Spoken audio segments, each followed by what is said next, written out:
One man is being victimized by our own government. One man whom they fear, yet whom millions love. One man who is willing to take the poison arrows of lawfare. One man whose voice has been taken away by a corrupt judge operating in a corrupt system. One man who has been ridiculed and insulted. One man who refused to back down.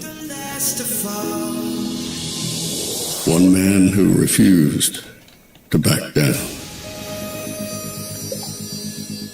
One man who refused to back down. One man who stands between us and them. One man that wants to see America protected again. One man who wants to see America prosper again. One man who understands that a man is a man and a woman is a woman. One man who understands and protects the blessing of life. One man who wants to restore American exceptionalism. One man who once again wants to make America that shining city on a hill for all to see. A place where all the people of the world glowingly set their eyes upon. America. One man who unashamedly wants to make America great again. That one man is Donald Trump.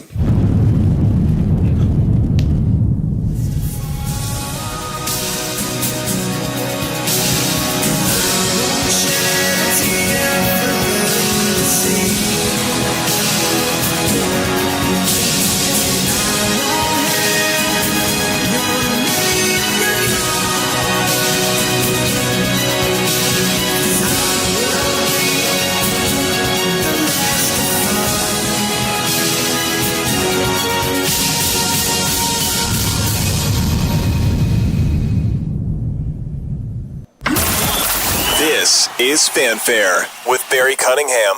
Breaking news into the Fanfare newsfeed. So I'm at the New Dell Fire Department. Here is what supplies they have so far. Absolutely nothing from the government. This is all volunteers, just personal donations. So this is where your money on the GoFundMe is going. But yeah, the government is not helping. This is just local people banding together and bringing supplies. So, yeah, the government won't come save you. It's your neighbors and family that will be there for you when you need it. Just blessed with people, volunteers. No help from no one else. We just get volunteers bringing in water and supplies. This is awesome. Yeah, this is all personal donations. This is not government. This is people just doing this out of the kindness of their heart. So some volunteers donated some supplies, but I mean, this is all being unloaded by hand. There's not equipment to even unload pallets. So, but this is amazing. We greatly appreciate all your help.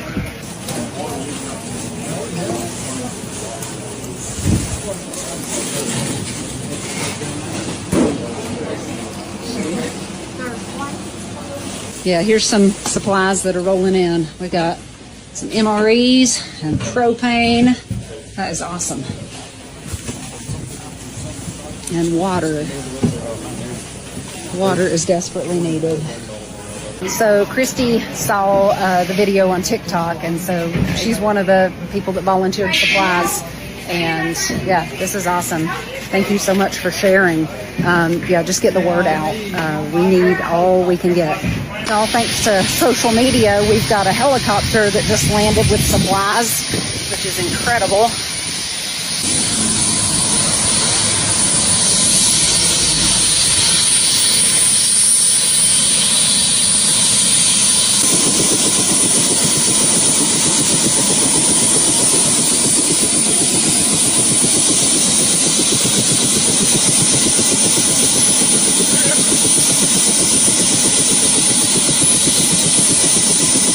helicopter load of supplies delivered. Hey, I'm Last with Scenic Helicopter Tours. I appreciate all the donations. We were able to put them to good use here in Burnsville, North Carolina. So we just greatly appreciate you guys. Thank you. Yeah, I'm going to put his location so stuff could be dropped off with him too in Tennessee, and then he can fly it into us, which is awesome. So anyway, yeah, I'll post that shortly. So supplies have been rolling in. This is amazing.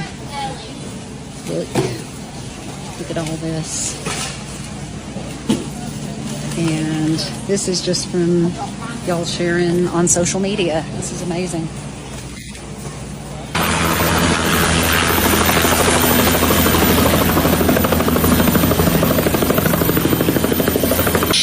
So, Flash helicopter, bring in pizza.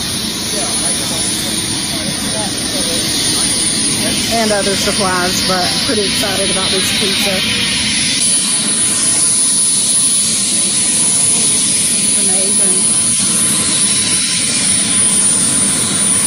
The problem with all of this, as there has been presented now, an actual problem, is that all of this work that you see happening, all of these people who are flying in supplies, people who are doing all kinds of great stuff with drones, has been all shut down as of this morning. Our government has stepped in and told nobody can fly, no aircraft, no drones, nothing. You got to go through us. We're your government. Meanwhile, people are up there starving, living in the worst possible of conditions, and our government first order of business is to shut it down. Nobody gets anything. You got to come through us. This is all personal donations that have been dropped off in Tennessee at Scenic Helicopter Tours. This is amazing. Thank you all. Just keep taking supplies there. See, I don't think the government expected this. I don't think they expected us to go back to 1776 and that, hey, the people will take care of everything. Or as much as they possibly can, that is. There are private people with helicopters, actual friggin' birds up in the sky to get people the food and other things that they may need in this remote area. Don't think they counted on that whatsoever.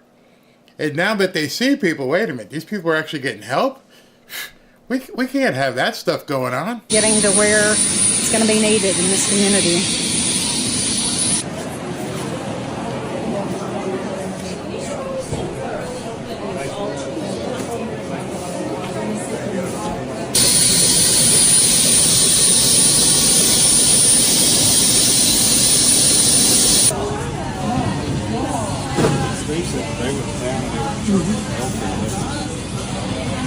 So they're asking people for their...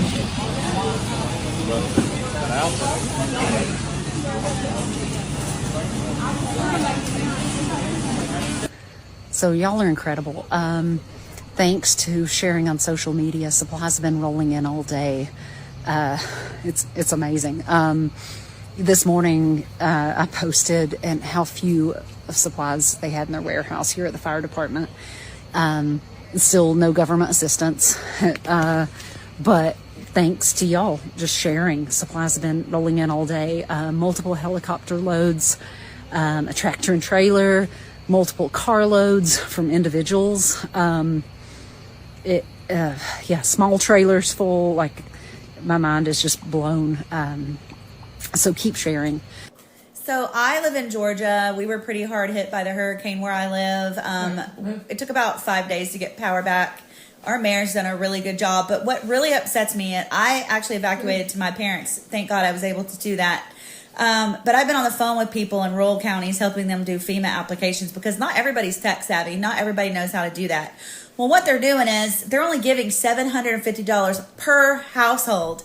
And that is if your income qualifies. And if you... Did you hear that? $750 per household. I mean, it was bad enough when I heard it $750 per person. You're only getting $750 per household. But then, what she's going to tell you, it actually gets worse. You don't have homeowners. So essentially, the only people that are getting approved are the people that already have EBT and government assistance. If you make enough money, you're not getting any help. So when you're paying for generators, food, hotels, can't go to work, and you don't have a savings to dig into, which nobody has right now because this economy is terrible, well, you're SOL. You got to wait for the government to come into your town and save you because they're not going to give you money unless you're low income. So what Kamala said 2 years ago about during a disaster helping the lower income, that's exactly what's happening. Only those people are getting the $750. Other people are not getting the help. And I'm sorry, but not everybody has a savings to dig into right now. It's just terrible. It's discriminatory, and it pisses me off. She should be pissed off. I can't even fathom that our government has, you're a little bit different. We have to get this equity thing put in place. You're not as deserving as these people because, we all end up at the same place, but we all didn't start at the same place. You understand what I'm saying? She's actually doing it. He's actually doing it. Whoever's pulling the strings is screwing these people to the wall. And it's getting worse by the day. Check out the video inside this store, a Walmart in Asheville, North Carolina.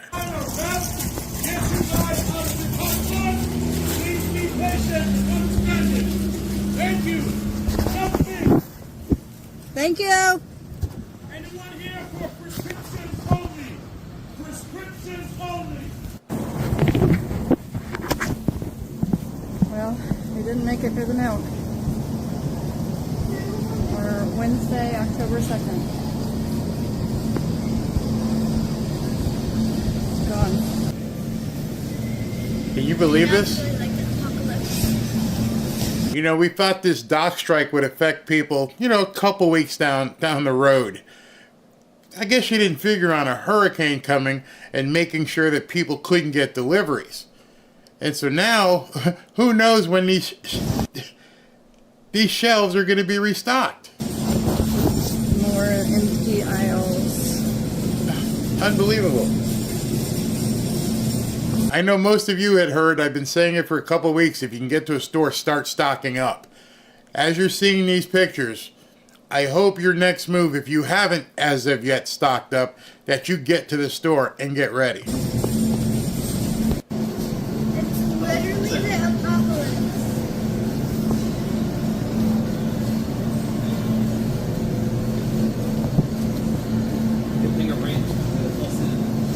I don't think I've ever seen a Walmart look like that, even during the Jabademic. I misspoke. They have showers outside. So, in case you didn't hear her, she's got a very low recording. These are portable showers that people are having to go into a parking lot and wash themselves. Of Walmart on Airport Road. I just saw the video of Kamala Harris in my hometown, Augusta, Georgia, speaking to people like everything's going to be okay. She's sitting here telling us that go online, apply. Well, okay, hundreds of us still don't have power, internet services. Sure, we can get to it. We can fight. We can apply. We can get on it for immediate assistance. Well, I went on because we split. We went to Columbia right away and got our hotel room. Now, luckily, we're in an Airbnb. This is a place that we get to live. I get to give my kids some hot water, some power, some food, just some comfort, something to help them know that this is going to be okay while our house is back home destroyed and filling up with water. The floors are caving in. Hundreds of people. That's happening to everybody around the city.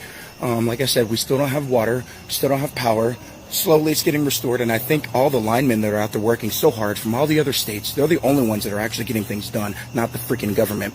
Because you're telling us to go online to FEMA and apply, and you'll get immediate help for $750. Well, okay, I went on FEMA, I applied.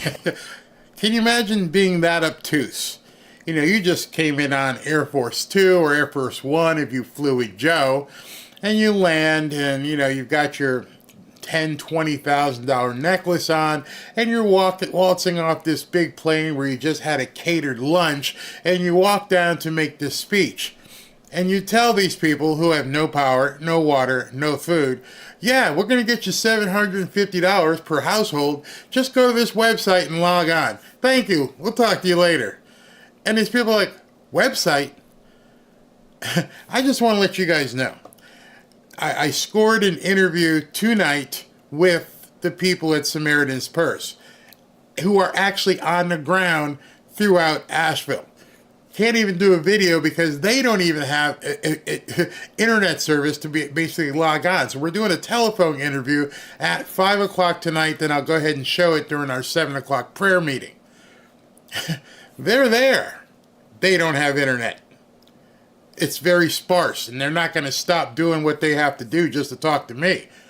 But understand, this woman, this obtuse vice president, went and told people, go ahead and log on and, see if you can apply because maybe we can get you some money in a couple weeks or whatever. And I immediately got denied because apparently I have homeowner's insurance and that's going to cover that. And okay, sure, I know it will. It'll get taken care of. Thank God we're all safe and alive. I know it's just things. It's a house, but it's not immediate. Not immediate. You file an insurance claim. Number one, I don't even know if an adjuster can get up in there right now. Hey, take a picture of what used to be and send it to me. I can't. I don't have any internet. Oh, okay. So how do you get your money? And then, even if you get the money to pay off what you owe in terms of your insurance, paying your mortgage, and then getting something to live and your homeowner's insurance, there's no banks. So what are we supposed to do? I can't even go to the store to get something to eat. There's a couple of Robin's relatives who are actually okay. And now they're just venturing out to, and they're not in the crux of where all the problems are, and they're venturing out to the grocery store to see what's left over. See what they can grab to sustain themselves. And it's such a hopeless situation. You're sitting here, and I'm like, what do we do? What do we? Like the lady said in the video yesterday, I can't eat money. It's not a matter of that they need cash. These people, they can't get to a bank. They can't get gas. There's nothing. Absolutely nothing. And Kamala shows up for a picture and takes off. Joe, I don't even know what he did. And I don't know what is she talking about. I have no idea. Nobody I know has had immediate assistance. Nobody's $750 what to our Cash App. What are you going to give? How are we going to do this? How are we going to get this? So then, if we get the $750, that'll barely cover the groceries that we've all lost and our freezers and refrigerators and everything. Also, there's thousands of pine trees, just like this one, and oak trees, and all these trees all over the entire city. Power lines are everywhere. They're ripped apart. Poles are down, transformers are down. It's going to take weeks to get this repaired in some places.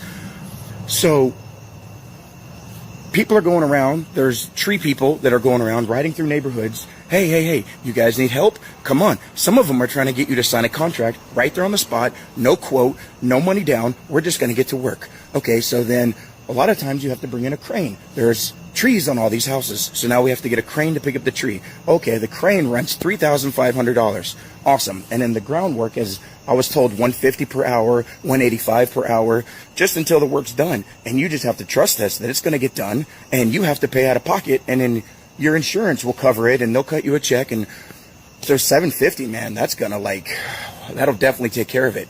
I don't know what, I don't know what I want her to do, but just that was flat out insulting, and she just didn't seem to have any regard, any care for what was going on. They flew her into our literal airport, drove her right to a disaster place, set her up a little podium with, oh, look at this house with trees in it. This looks awesome. Let's do this. Man, I bet you she didn't spend 10 minutes driving around looking at that place. I have no idea. But it's so, and I know we don't even have it as bad. We have deaths in our area, but compared to people in North Carolina who are absolutely trapped and the entire town's gone, this thing completely obliterated the Southeast.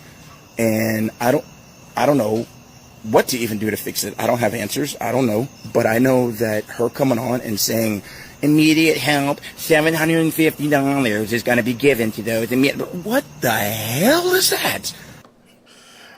Brother, I wish I had the answer for you. What the hell is that? $750? Well, I have an answer for your question. That is an insult. that is basically spitting in the face of Americans in need. Especially when we know you've given $2,500 to and flown this person in on a jet and put him in a hotel for 10 grand a month and given him an EBT card, and actual Americans who need help at this point are being shafted. What? What are we supposed to do with that? And what immediate help? What are you talking about? People are going knocking door to door. Who has power, who has don't. I mean, it's pretty easy to tell who can have power and who doesn't. It's just, and then what are you going to do? You're gonna give them $750 right there at the door? Is that them? Is that what's happening, or is it going to be sit tight? We're coming. Here's some cheese and some bread. Oh God, I don't know, guys. This is just, it's crazy though. It's unreal to go through something like this. And you see it all your life on news in Florida and Texas and Louisiana. Everybody get pelts by hurricanes. We're up in Augusta, Georgia. So I'm glad he mentioned Florida, because in a couple of minutes, and hopefully, if Trump's a little bit late, I can show it to you. But Ron DeSantis is really kicking some butt and taking some names, and what he's doing to help people in these other states and in our own state. We get rain, we get wind, sometimes tornadoes. It's never really like a huge deal. But this swept through and completely decimated our area. We are not used to anything like this, not prepared. We have no idea how to even start setting up. And I don't even know how to start cleaning up trees out of my yard. I mean, they're just completely helpless. These are people who have worked for their entire lives, have really contributed to the country, and they've been rendered completely helpless. And I guess I'll just get a chainsaw, but now we have like gigantic 20-foot root balls hanging out everywhere. I can't grind that up. I don't even know how to start getting rid of that. We're probably just gonna make it into like a playhouse or something. I have no idea. What's going on, everybody? So I am in Asheville, North Carolina. Some of you guys may recognize this guy. This is Terrence Williams, who's been I guess you can call him a Twitter comedian. And he's up in Asheville. We are walking door to door, checking on people, asking them if they need any supplies, passing out food, supplies. So, we got to stick together. We got to help out our American brothers and sisters, our next door neighbors. We got to take care of home. And America's home. No matter what city you live in, if there's people in another city who needs help, if you are able to help, then please do that. But we are out here helping out. What amazes me about this entire thing is that if the government is really playing games, are they incompetent or are they playing games? I can't answer that question. But if they are playing games and they think that this is going to somehow benefit them with the voting bloc in North Carolina, because Western North Carolina is predominantly a Trump voting bloc, what they don't realize is that they're pissing off people who may have voted Democrat, who are still North Carolinians, who are also Americans, are like, this is wrong. This is complete BS. So unless you're just concentrating on a certain group of people and you think you're going to carry the state, even Mark Robinson, who you guys tried to trash, has got plane loads of stuff going in, which may be why they said no more planes can come in. Nobody can go up in the air unless you've got government permission. So what do I need to get government permission? How do I get around not being able to fly supplies in because you guys aren't doing it? It's beyond the pale in terms of what our government is doing. Trust me, I'm watching the stage, making sure we're not missing anything with Trump. So listen to this. Morning, Todd. Yeah, everyone should be waking up this morning outraged by that comment. This is not something that has just happened recently, and Florida's been warning about this since this administration took. All right, so this woman is Ashley Moody, who's the Attorney General of the state of Florida. I used to work with her brother, so I understand what she's saying here. In Florida, because we've gone through so many hurricanes, it's every single year, depending on what part of the state you are, you may or may not get hit. So as I mentioned yesterday, everything from staging to recovery to rebuilding happens very quickly down here, very quickly. And so she's talking about basically helping these other areas. Over. Mayorkas has come in like a virus and infected these what need to be healthy, strong, fundamental programs to ensure the stability and safety of Americans in times of disaster. So you heard, they have taken the FEMA Emergency Food and Shelter Program and over time siphoned off hundreds of millions of dollars. Now imagine, you know, people have talked about secret Social Security, and you've been wondering, is your Social Security going to be there? Well, that money's just not going to sit in some pot someplace. They are definitely spending money that they've allocated for X or Y, hoping that they've got time to put it back. And so what happened with Mayorkas is that he saw, well, whoever did, they saw all this money sitting in FEMA. Wow. So when do hurricanes hit? Well, they don't hit until, you know, September, October, November. So right now, all this money's sitting here. Why don't we use this money that was supposed to be for, you know, hurricanes and disasters? We're going to spend this money that's just sitting here doing nothing, and we can use it to, you know, help out with these newcomers. Oh, and then lo and behold, we have a hurricane. And what does your government come out and say? We ain't got any money. You better call Zelensky. You better call somebody. Get some of that money back. Into basically making it an illegal immigrant resettlement program. And so when you see these states and cities around the nation declaring emergencies, even blue states, because of what this administration has done, encouraging more and more and more, developing programs to encourage more and more and more people to come here, the government, Biden and Harris, are having to fund that on the backs of the American people. No doubt Trump will be hitting this hard today. I bet you he hits it between this and the BS that Jack Smith is doing, trying to get around the Supreme Court ruling and dumping all this stuff about Trump out there. What you're seeing is complete and utter desperation. This is over. I've said it many times. I will continue to say it.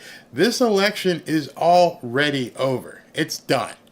Now it's what can they do? What more October surprises are up their sleeves at this point? Because who knows what they'll try? Because this basically may have just been a test run. I don't know.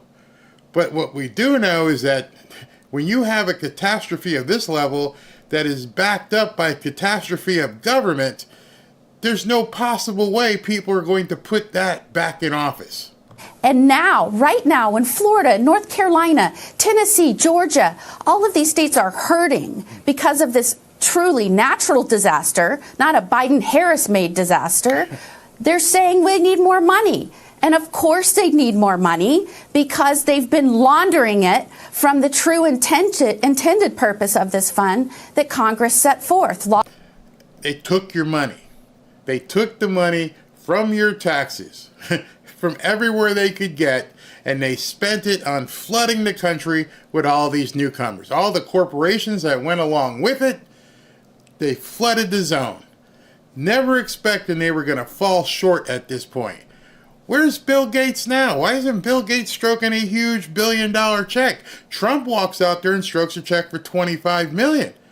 Where are all these big gazillion Hollywood and music and, you know, movies? Why aren't you people stepping up and helping these people? There's something really wrong here. I mean, seriously wrong. Must be damned.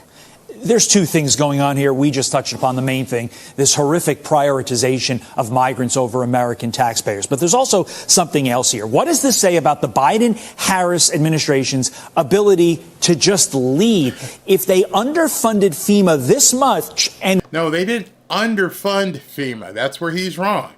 FEMA was funded. They stole the money. They dipped into the savings, the emergency fund. They took it. It was funded to the tune of hundreds of millions, if not $1 billion, and they spent it in other places. We are not even close to being in the heart of hurricane season, which in reality is August, September, October, and November. A.G. Moody. Look, this is what President Trump did so well while in office. He could get to a 30,000-foot level, look at the health of American agencies and programs, determine what the problems were, and enlist resources, talented individuals, and a strategy to put Americans and the safety and strength of this nation first. I've seen it work here in Florida with Governor DeSantis. We decide where our problems are, we set forth to fix them, and we make sure not only money, but the strategy and talented personnel are in place to fix them. So, for example, when you have a talented personnel, Mayorkas obviously is not a talented person. Most of the people in their cabinet are not a talented group of people. Pete Buttigieg, talented? Not even close. Not even close. And now they're all sitting there fumbling around trying to figure out how they can hide the story from getting more legs.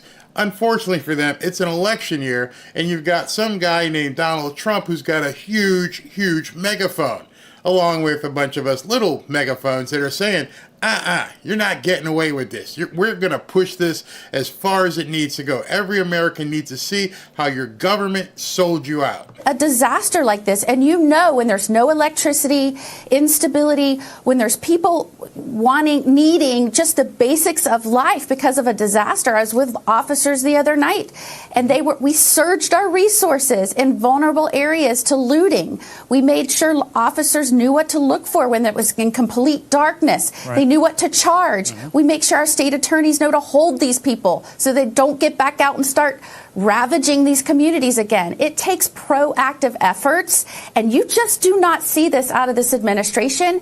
Here in the Roosters. Actually, we see proactive what they're doing. Don't for an instant think this is incompetence. Nobody is this incompetent. This is intentional. They don't count on Americans basically hitting their boiling point and going, that's it, had enough. I'm mad as hell. I'm not going to take it anymore. They just thought they could just keep doing it, that there were enough nuts in Washington and New York City that they're all in touch with their feelings. You know, we got to have baby removal and, you know, the climate and all. You don't want to go there. Coming home to roost, look at what's happening right now. The Florida model when really... we're in the middle of a disaster with this administration at the helm. You're right. The Florida model really does need to be a 50-state solution. Just want to mention this. You all launched an anti-looting team in response to Hurricane Helene. Yeah, it's called having a strategy. Coming as 8 migrant workers are arrested in Tennessee, accused of stealing from flooded buildings. You guys do it right down there. So you imported looters. Just understand what he just said. Our government has imported looters and set them, free in Tennessee and North Carolina to go pilfer whatever you need to. I would just add, only a depraved person steals from someone in their time of need. AG Ashley Moody, thank you for your time. Thanks for doing what you're doing down there. At my direction. All right, so this is Ron DeSantis here, our great governor of the state of Florida, just taking charge of things, even in other states. This is pretty cool what he says he's going to be doing. The Florida National Guard and Florida State Guard will be deployed to critical ports affected to maintain order and, if possible, resume operations, which would otherwise be shut down. All right, so here's what he's doing. There's a port in Miami, there's a port in Fort Lauderdale, there's a port in Jacksonville, I'm sure there's a couple on the west coast of Florida, and he's like, your strike be damned. I don't give a shit. You guys go ahead and fight with the governors and whoever else. He goes, here in Florida, what we're going to do is send a National Guard to operate these cranes.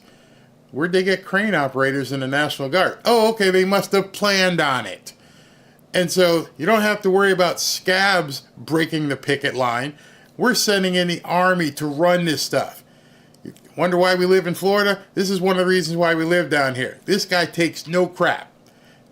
None. We're going to get it done. We're going to stay open. Our shelves are going to stay stocked.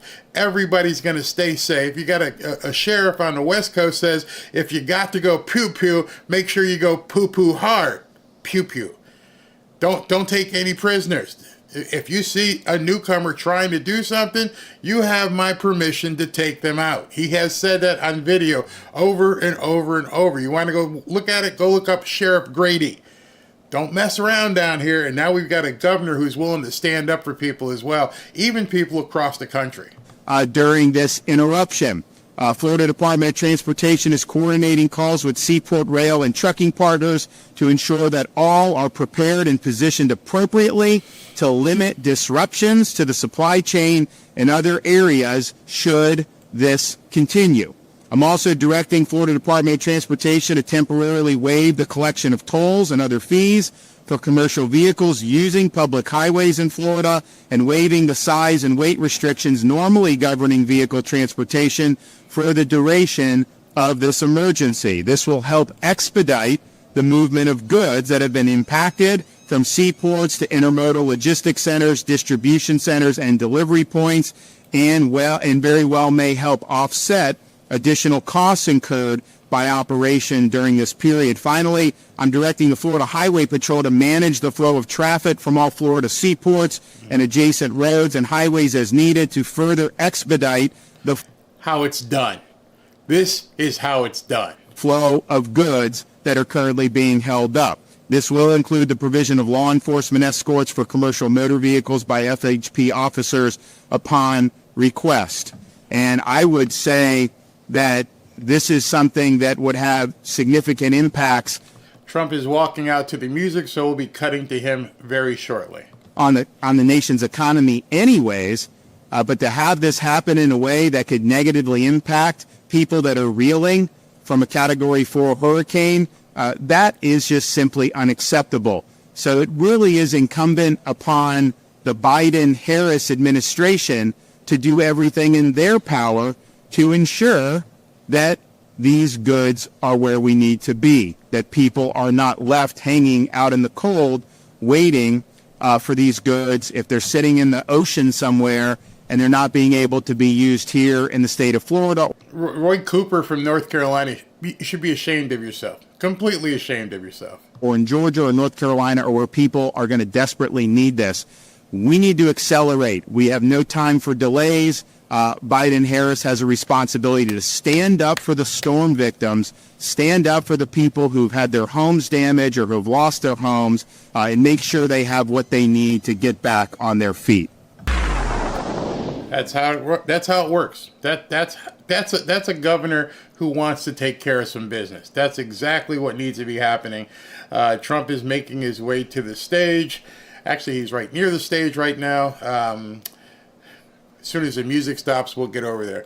I feel bad for some people in other states because this guy is just an amazing governor. Let me go ahead. He's coming up, and as you can see him, just waiting for the music to stop. And he's almost there. All right, so he's still making his way up to the podium. As you can see, music is playing. Again, as always, I've got two sets of feeds going here so that we can make sure that we've got the feed with the best picture and the best sound. His main feed at this point, oh, it just cleared up because people are jumping, I guess. Here we go. Okay, waiting for him to walk up there. All right, so what I need you to do is, as always, let me know what the sound is like as President Trump begins speaking. Thank you very much. Thank you very much.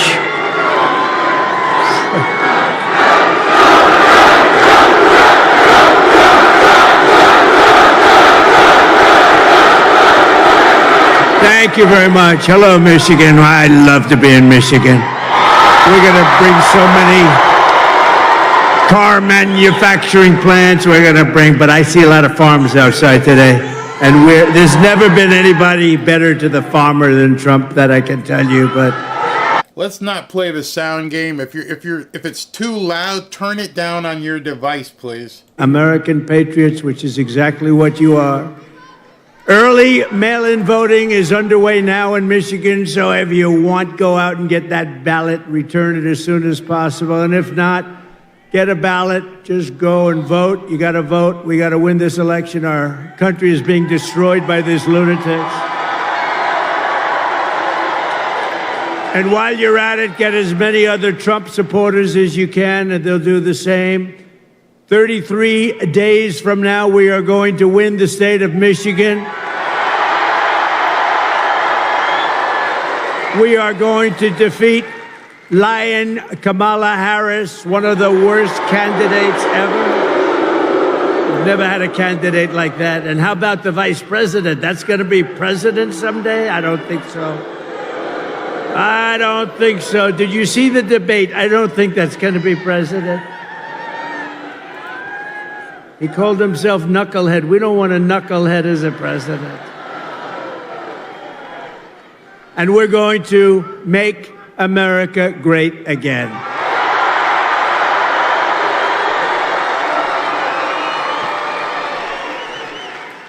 And I'm asking every citizen all across our land to join me in launching a new golden age for America. As catastrophic as Kamala Harris, I never use the name Harris. Nobody knows what the hell I'm talking about. I say, Harris is doing a lousy job. Who's Harris? So we usually just say Lion Kamala. It's much better, more accurate. But as bad as Kamala's failures have been, we have a plan to fix it, and we're going to fix it very fast. It's going to go very quickly.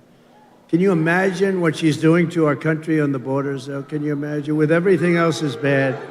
But can you imagine what they're doing on the border? Why? Why are they doing it? They're killing our country. We can soon have soaring incomes, skyrocketing wealth, millions and millions of new jobs, and a booming middle class. We had the best 4-year period of any president in history, and that's despite the China virus coming in. Despite the China virus. Instead of a manufacturing recession, we can have a manufacturing renaissance, which is what we want, especially here, especially in this state. We can live in cities and towns that are safe and clean and borders that are sealed and secure. Wouldn't that be nice? And America can once again be strong and confident and free. I mean, how would you like to live like they're living, where thousands and thousands of criminals are put into your town or your city, and all of a sudden, your whole life changes. Your whole life changes. You see what's happened with Springfield and Aurora. You see what happened, Springfield, Ohio. You see what's happening. Would you like to have that happen to you? Good, I was just curious. Who the hell can do that? Who can do it? They inject 32,000 people from a foreign land that has lots of problems, but they inject 30, and you're 50,000 people, and now you have, in a month, you've almost doubled the size, and it's a disaster what's going on in Aurora, where you have Venezuelan street gangs that went into the same business as me, but they take their real estate with guns. I had to go borrow money from banks. They're in the real estate business. They go in, and the governor there in Colorado, Aurora, Colorado, the governor is petrified. He doesn't know what to do. He's never seen anything like it. Actually, nobody has seen anything like it when you get right down to it. But we can be a nation that dreams big again. We can be a nation that builds things again. We can reclaim our pride, our dignity, our glorious American destiny. But only if we make a clean break from the failures of the past 4 years. They've been the worst 4 years. When you add everything up, the inflation, the lack of respect, the Afghanistan disaster, which was the most embarrassing period of time in our history, where we were just humiliated, and you add it all up, and all we're going to do is a very simple thing. We're going to make our country so incredible and so fast. You only have one thing to do. On November 5th, we're going to vote for a person named Donald J. Trump. Have you ever heard of him? Have you ever heard of him? Nice hat. Nice hat.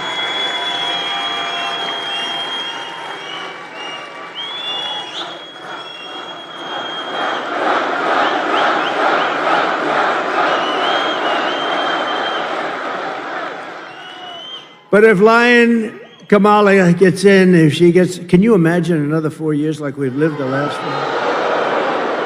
4? Think of it.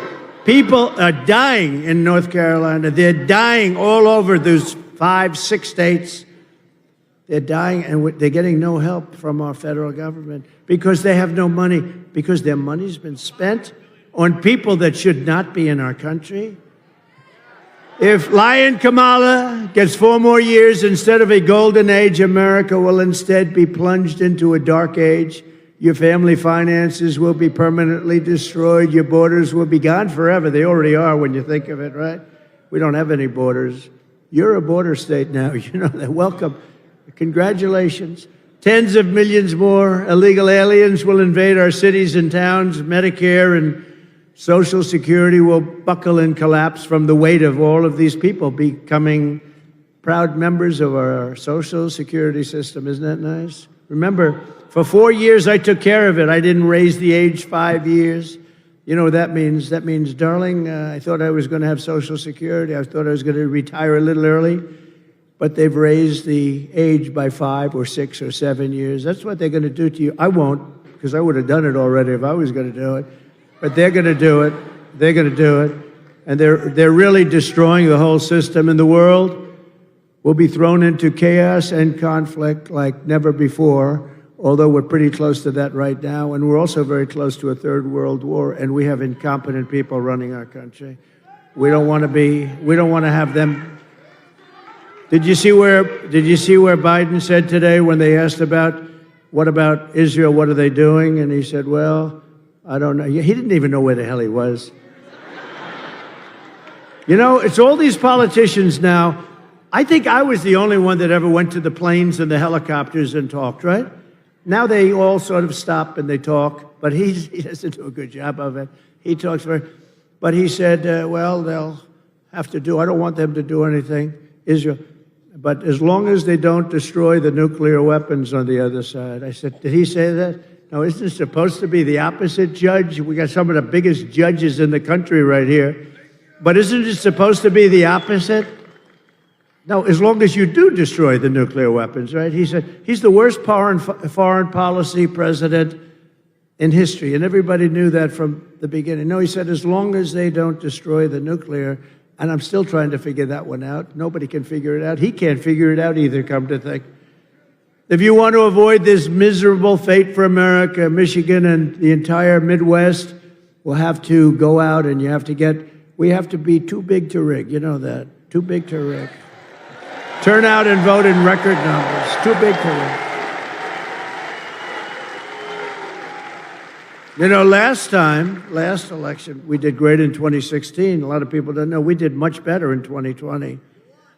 We won. We did win. It was a rigged election. You have to tell Kamala Harris, that's why I'm doing it again. If I thought I lost, I wouldn't be doing this again. You know where I'd be right now? On the beaches of Monte Carlo, maybe, or someplace. Be having a nice life. But if I had my choice, of being here with you today or being on some magnificent beach with the waves hitting me in the face, I would take you every single time because we're going to make our country great again. Every single time.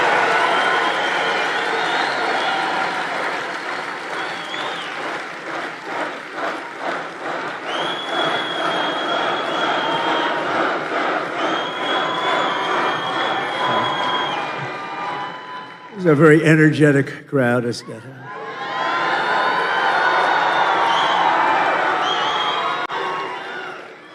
And who else can fill up? Only MAGA.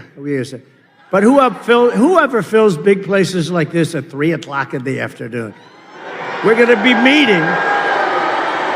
We're going to think of it. I just left Wisconsin. We 5 days ago, we had a sort of a rally. It wasn't supposed to be. 60,000 people showed up in Wisconsin. But the White House wouldn't give us proper security coverage. So we end up in a room of about 900 people. You have 60,000 people, 50 to 60,000 people outside waiting. But they don't want that because they don't want crowds. What they are doing is such a disgrace to our country. And so To those people in Wisconsin that didn't make it, I think they love us, and I think they're going to vote. By the way, we're up in all of the polls. We're up in every swing state. Doing great. They had a honeymoon period. You know, they had like a honeymoon. I didn't know what a honeymoon period. They kept talking about the honeymoon. Because I beat Biden, we were up 21 points by their numbers, and they went to him, crazy Nancy Pelosi. She's crazy as a bedbug. Crazy Nancy. But others too. They went to him and they said, Joe, you're out. He said, I'm not getting out. And they said, no, you're out. We're going to use the 25th Amendment because you're freaking crazy, man. And he eventually agreed to get out, which took about, 24 hours. Remember, he said he would only get out if he was forced to by God. And that didn't work out. That didn't work out. So they said, you're getting out because you're going to lose. You're going to lose by a lot. Right after the debate, they went to him, right? I don't know, did I do a good job or a bad job in that debate? Sort of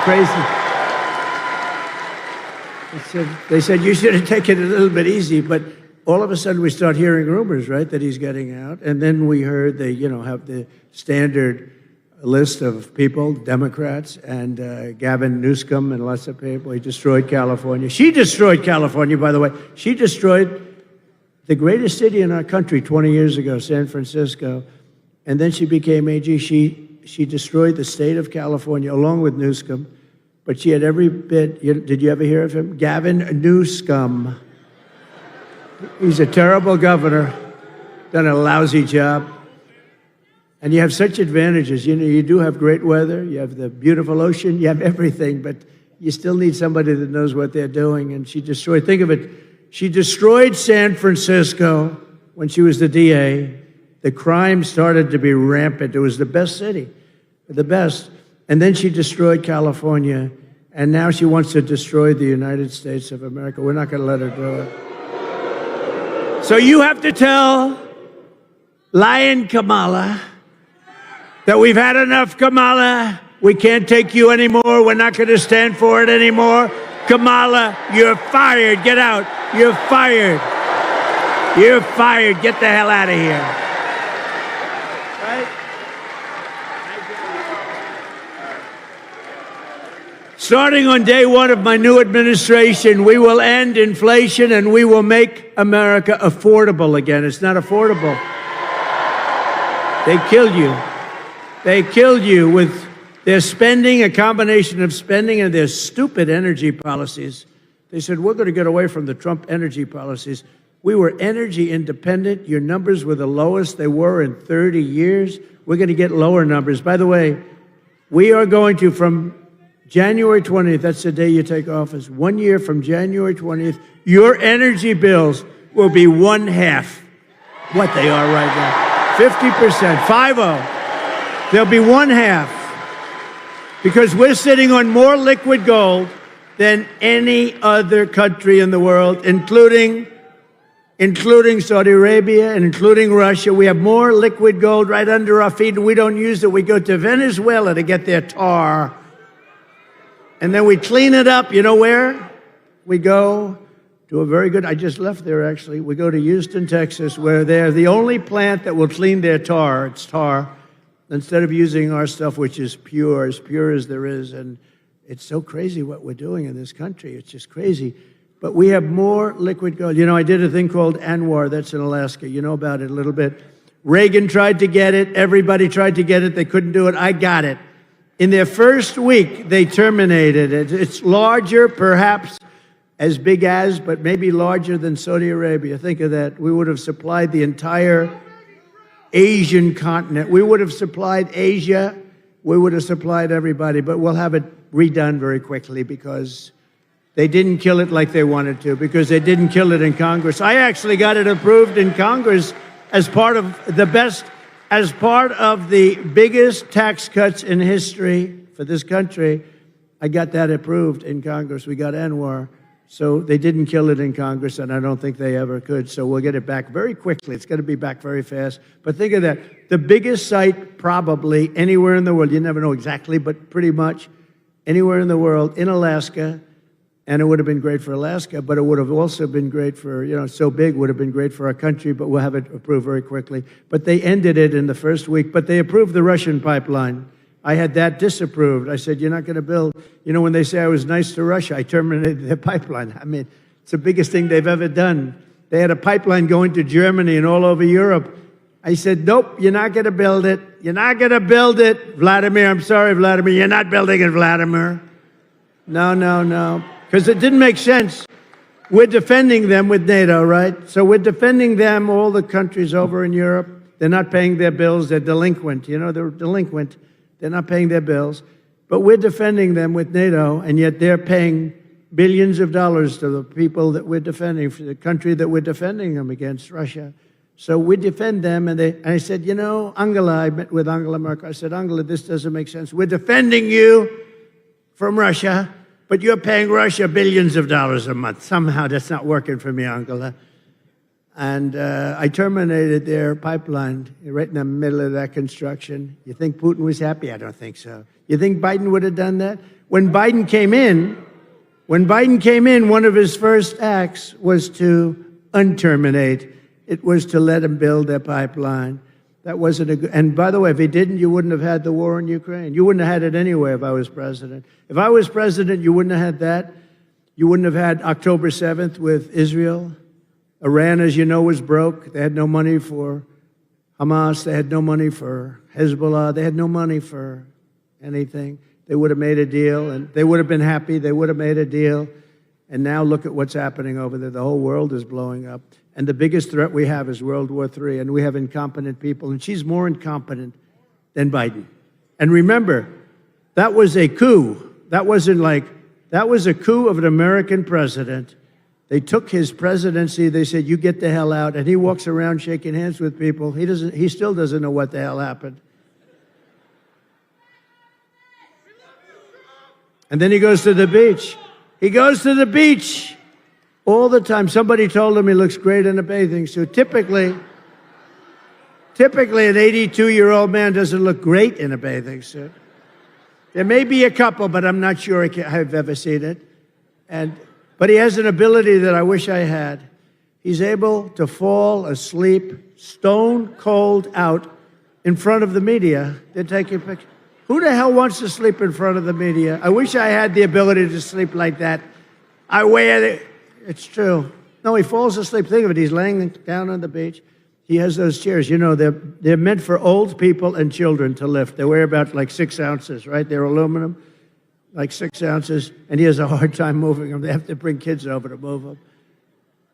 Can't get his feet out of the sand. And they think this is good. But who can do this? Who can fall asleep with cameras blazing? Here's our president. And President Xi of China, Putin, all these people are looking and they're saying, what the hell is happening with that country? But we're going to change that around soon. Change it around very soon. We were respected 4 years ago. We were respected. Viktor Orban, he's the head of Prime Minister of Hungary. He said, the only thing wrong with the world today is Trump isn't president, because if he was president, there'd be no conflict whatsoever. I had no conflict. We had no wars. We had no nothing. He's a tough guy, but he understood that. If Kamala is reelected, one of her very first acts will be to massively raise taxes for the American family. Her bill raises taxes. Whereas my idea is, not idea, it's going to be a fact, is to lower. I gave you the biggest tax cut in history. And we're going lower because we're going to rely on so many other things. Today, socialist Bernie Sanders is out on the trail campaigning for her because Kamala is known as the tax queen. Do you know that she is considered to be far left of Bernie Sanders? Now, Bernie, we know, he's crazy. He's crazy Bernie. We call him crazy. He got screwed twice, actually. He ran twice, looked like he won, and he didn't. And he's a good sport, though. He acts like nothing happened. First it was Hillary. Then it was this one, right? It was Joe. Sleepy Joe beat him. But we have a little video. I only do this for people. When I like people, I do the videos. Otherwise, they're too expensive. So let's put it up. Kamala Harris is going to significantly raise taxes. Taxes are going to have to go up. Kamala's plan will raise families' taxes by nearly $2,600. Going to have to go up. President Trump will cut taxes again. No taxes on tips, overtime, or Social Security. I'm Donald J. Trump, and I approve this message. Overtime or Social Security. I'm Donald J. Trump, and I approve this message.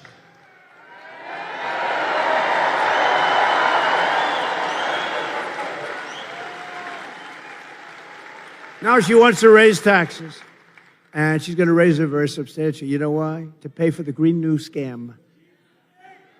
It's like throwing money out the window. We had the cleanest air and the cleanest water we've ever had during my last 3 years. We had the best water, best air we've ever had. And we were working. They'll put everybody out of business. They'll put everybody out of business. Our companies will be forced to do things that companies in China and other places in the world aren't forced to do. I used to watch this guy Kerry get into his plane and fly over to China, meet with them, say, we don't want you to use coal anymore. And they'd say, oh, yes, yes. So then he leaves, and that's the end of that. You know, they don't do a thing. They say, what a stupid country that is. For years, Americans have watched as our country has been stripped of our jobs. By the way, this state, more than any other, you lost 60% of your automobile business over the years. And you know, a lot of it went to China, but a lot of it is currently going to Mexico. And China owns it, but it's going to Mexico. They think they're going to make cars. They're going to make cars and sell them into the United States with no tax. And that will destroy. It won't happen. It won't happen. And I'll tell you why in just a couple of minutes if you don't mind waiting. But it won't happen. They want to strip us of our wealth, and you've seen our companies being sold off to foreign countries all the time. And how about U.S. Steel? I'm not going to let them sell U.S. Steel. I don't care, even if it's maybe good, but this was the most important. 65, 70 years ago, U.S. Steel was the most important company in the world. Now, Japan wants to buy it. I would not let that happen. I hope it doesn't go through before I get there, because if I get there and it's not done, we're not letting that. We'll help it get along. But we're not letting them buy U.S. Steel. But with my plan for the American economy, this will stop immediately all of this nonsense that they're doing, all of the hurt they're inflicting upon us.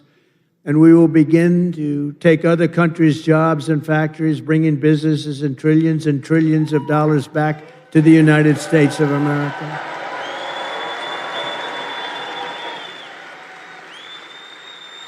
In other words, for the first time in 70 years, although I will say we started that process for 4 years, we started it, we had it going good, and then we had to fight the COVID stuff, and we did that really well. We never got the kind of credit we got for the economy and for the military, because we defeated ISIS very quickly. ISIS was supposed to take 5 years, and it took us about a month. Which tells you when you find the right ones, we have a great military, but I rebuilt the entire military. Under my plan, American workers will no longer be worried about losing their jobs to foreign nations. Instead, foreign nations will be worried about losing their jobs to America. We're bringing them all back. German car companies can become American car companies. In other words, what I'm saying is they've got to build their plants in America with you people operating them.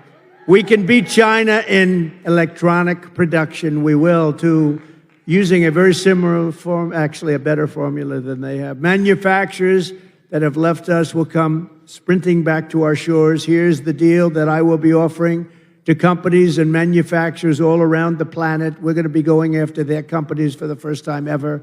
They've been ripping us off for years, but that's not going to happen anymore.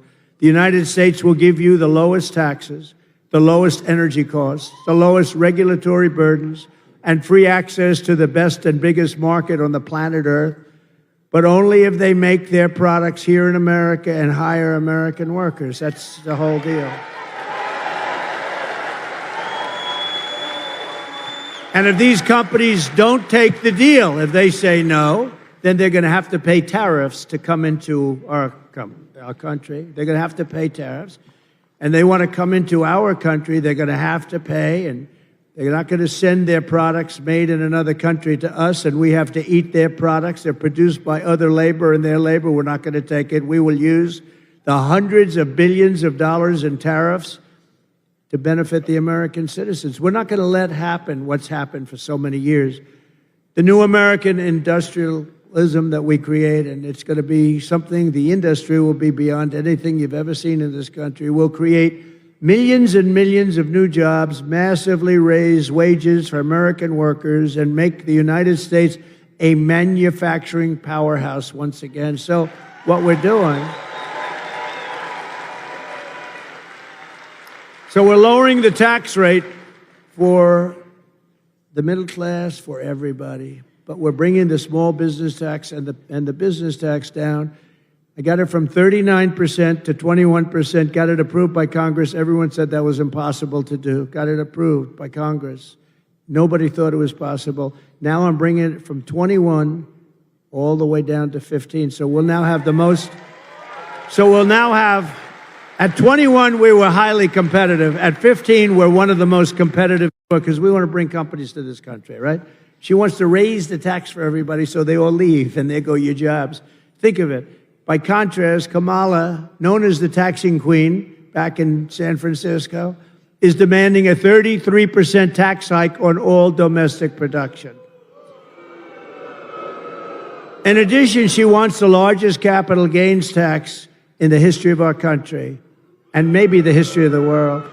She even plans a tax of unrealized capital gains. So she wants a tax on unrealized capital gains. So if you don't sell your stock or your company or what, you have to go out. And some companies don't make money, but they're very valuable companies. They'll have to go out and beg, borrow, and steal to pay tax. This is a communist tax, it's called. And it's never used. Nobody's ever even heard of using it. But it's no good, and it's something that we're not going to let happen because we will be driven into a depression the likes of which we probably only seen in 1929. Kamala Harris already cost the average family $29,000 with her rampant inflation, and now she's coming back for more. So we're not going to let that happen.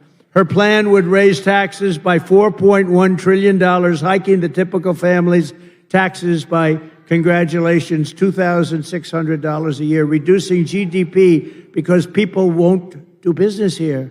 They're going to all leave. Our companies are going to leave. You know, got to remember, these companies are smart, and they have people, they love the country, or in some cases they don't. Some cases they're run by people that aren't from our country, but they always look for the best deal. And they go to Europe, and they go to the medical industry, went to Ireland largely. They go to the country that offers them the best deal. They go to China. China loves to have them. But it's going to be reducing GDP by 2%, lowering wages by 1.2%, and killing off almost 1 million full-time jobs. That's her thing. It's crazy. Harris is right now shutting down power plants across the country, causing electricity prices to soar by more than 100%. You see what's happening? It's amazing. They want to go to an all-electric car. Listen to this, which will, by the way, destroy your business in Michigan. They want to go to an all-electric car, right?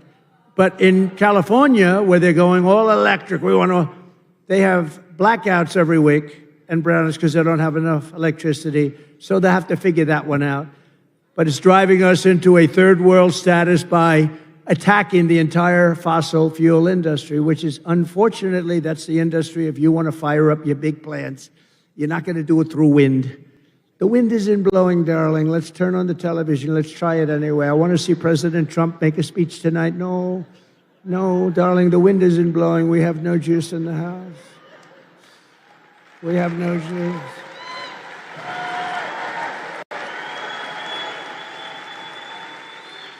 If Kamala Harris, I mean, think of this, her America, if you ship production overseas, she will give you a tax break. In other words, her tax break, this is her plan.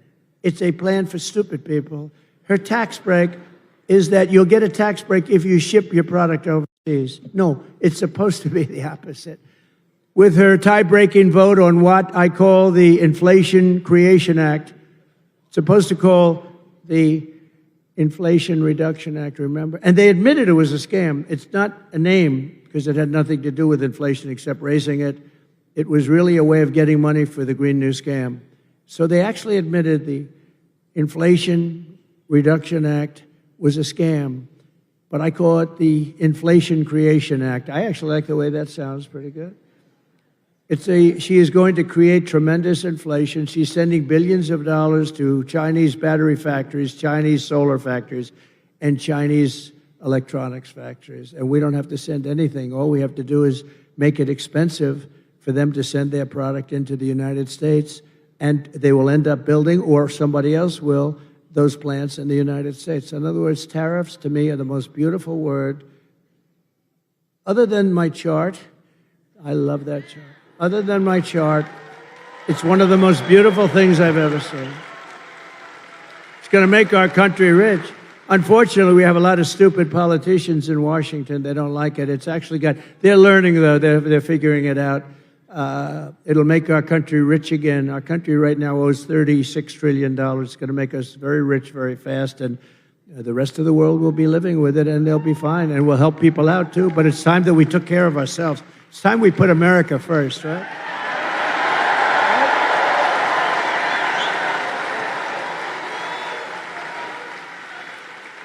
We got to put America first.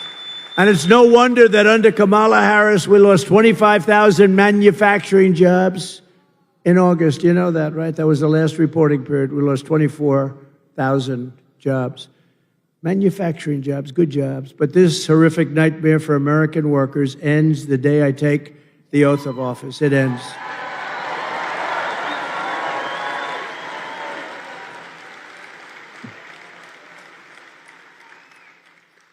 We will cut energy, and thank you. Thank you, darling. I love you too. Stand up, please. Who said that? Oh. Such a beautiful voice. I said, stand up. That's a beautiful voice, a beautiful person. Thank you very much. We will cut energy and electricity prices in half within 12 months. So, again, your energy costs for your home, your car, your air conditioning, your heating, all of it, all is going to be cut by 50% within 1 year. Because that's what drove up the price of everything. And we will also quickly double our electricity capacity. We're going to have, the AI, artificial intelligence. People don't know. It's a big deal. I don't know, good or bad. Who the hell knows? I think it's got some drawbacks. If you want to know the truth, there's some big drawbacks to it, but that's going to be the hot thing. That's going to be really the hot thing. And in order to do it and compete with China, they're already building massive electric plants. We will need double the electricity produced in our country right now in order to do it. And we'll have that. If I get it, we're going to have electricity, the likes of which we're going to build plants. We're going to build them next to the factories, and we're going to get very quick environmental impact statements approved immediately. It's not going to take 14 years to get them approved. We had a big refinery, like it was $16 billion, one of the biggest in the world in Louisiana. And a very big, beautiful, it took them 14 years, and they were rejected on the environmental impact statement because there was one line, and they made for that one line, the thing was like 28,000 pages long, 28,000 pages. They covered every fish ever developed, there was never a fish that wasn't discussed in this statement, but they had one half of a sentence that was not good. They made them do it all over again. Anyway, they're in there for 14 years. I come into office, and they complained, and it was a foreign country actually putting like $14 billion into our country. And I said, how long have they been working on it? Like 12 or 13 years. I said, 12 or 13 years, and now they're getting fed up. I think they're going to leave, sir. I approved it in 1 day. It was done. And it's built. It's built. It's built and operating. It's built and operating, and then we got another one approved quickly, because that's good. That's not bad. That's good. And it's really incredible. I've never seen a building so big. That's like 3 Empire State Buildings laying on its side. It's got more pipes in it than anything. I said, what the hell is it? All pipes. I don't care. All I know is it's producing like crazy, and everybody's happy. I got it done immediately.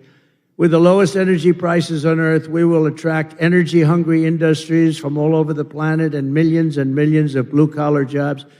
And the reason we can do that is because, again, we have more liquid gold under our feet than anybody else. Otherwise, nobody else could do this but us. We're in position to do it. Instead, we're going all electric, and we don't have that. Although we do have some, and it's usually controlled by the environmentalists. We're going to uncontrol it pretty quick. It's called rare earth. We have some great rare earth science areas, but we're not allowed to touch it.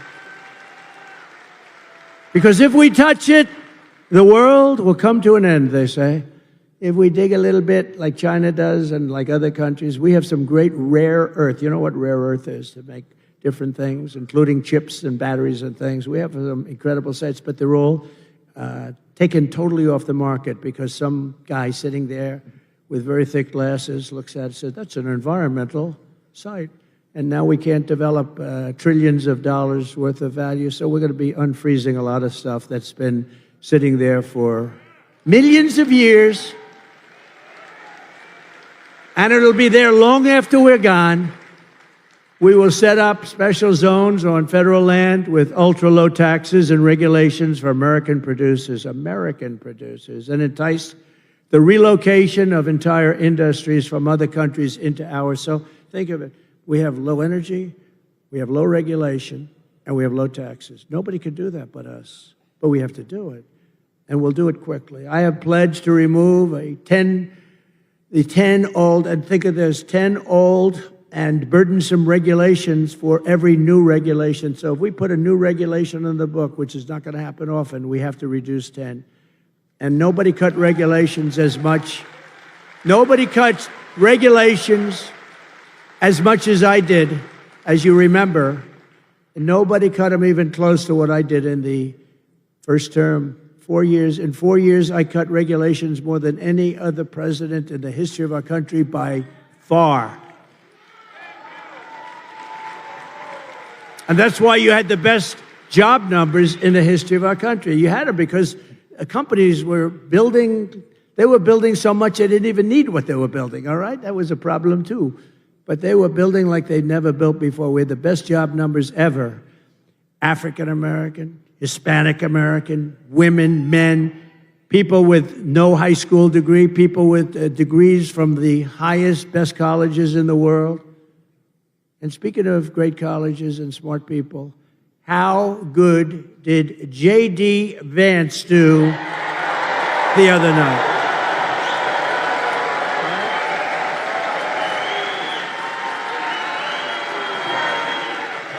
Didn't he do great?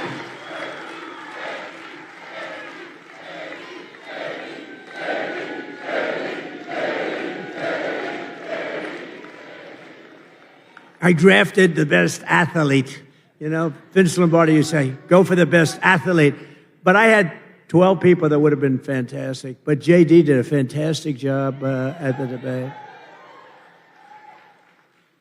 And his competition that night,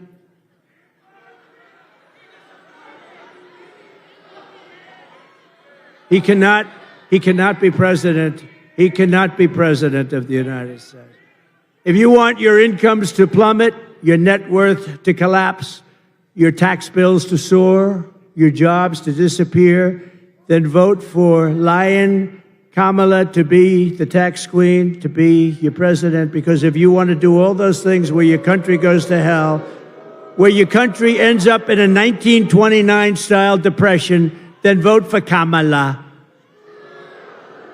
But if you want Washington bureaucrats to keep their greedy hands off your money, and by the way, we're moving the Department of Education. We're moving, your state is going to control your children's education. We're moving it out of Washington. Immediately.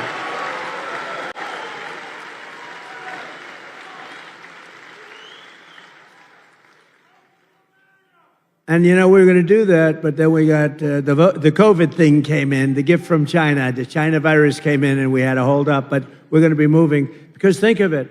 We have the worst education. We're like number 40 out of 40. We're right at the bottom of the pack, 38, 39, and 40. Norway, Denmark, Sweden, and I hate to say it, China. Those are the top four, and others. But those are generally the top four. But I'll tell you where we're number one, cost per pupil. We're number one by so much, it's not even close. So we spend more per pupil, and yet we're ranked at the bottom of the list. So here's what we're doing. We're going to let the great state of Michigan run your education. We're going to let Iowa run its education. We're going to let Idaho run their education. We're going to let Florida run their, lots of great. Now, the way I look at it, many of those states, I would say 35 or close to 40, will have education the equivalent of Norway, of Denmark, of countries that do very well. You're going to have then the laggards too. You're going to have some like let's say he had Newscomb, like California will have a problem. We'll help them out a little bit, but they're going to have to run their own education. It's going to really make, I think we're going to soar. And you know, you can do it for about half the cost too. We spend more money. We have building after building you pass in Washington, D.C., Department of Education, Department of You say, what the hell do all these people do? Here's what I need. I need one good person, let's say, to be the secretary, and then I need a real secretary that takes stenography. I need two people, because I just want them to make sure they teach English, that they teach reading, writing, and arithmetic.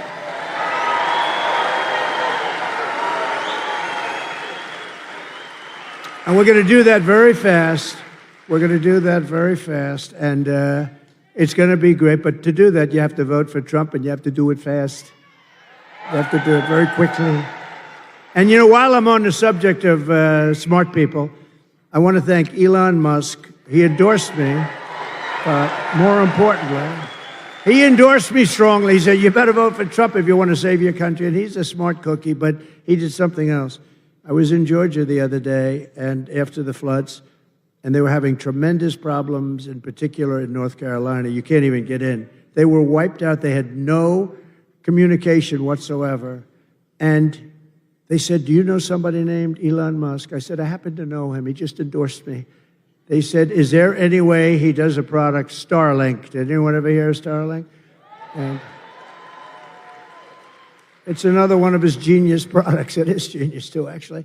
And they said, is there any way? Because North Carolina, in particular, has absolutely no communication. We can't communicate. You can't get there. You just can't talk. And many people are missing. You know, it's really bad. It's really, really bad. Many people are missing, and our federal government is doing so badly.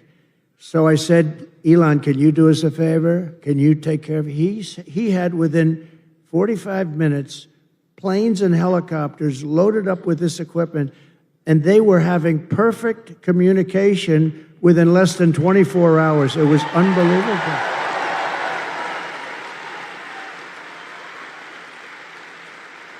And I said to the person that got me and made the request, who's over there really suffering too, I said, well, what's the difference between that and what they had with the hard wire? They said, actually, the hard wire is not as good. Think of that. So this man got, and he also said, just take it. You'll pay if you can. I mean, people are getting these expensive systems from him, and we really owe him a debt of gratitude. Elon Musk. Great. Not a lot of people would have done that. Most people could not have acted that fast either. He got it right away. They were starting to load, I think, before the phone conversation ended. So we have to thank him. I wish our federal government could move like that, right? Instead of spending money on people that are ruining our country. I delivered you the largest tax cuts in American history, and we'll do it again. We're going to get them lower, but we're going to do something else. No tax on tips.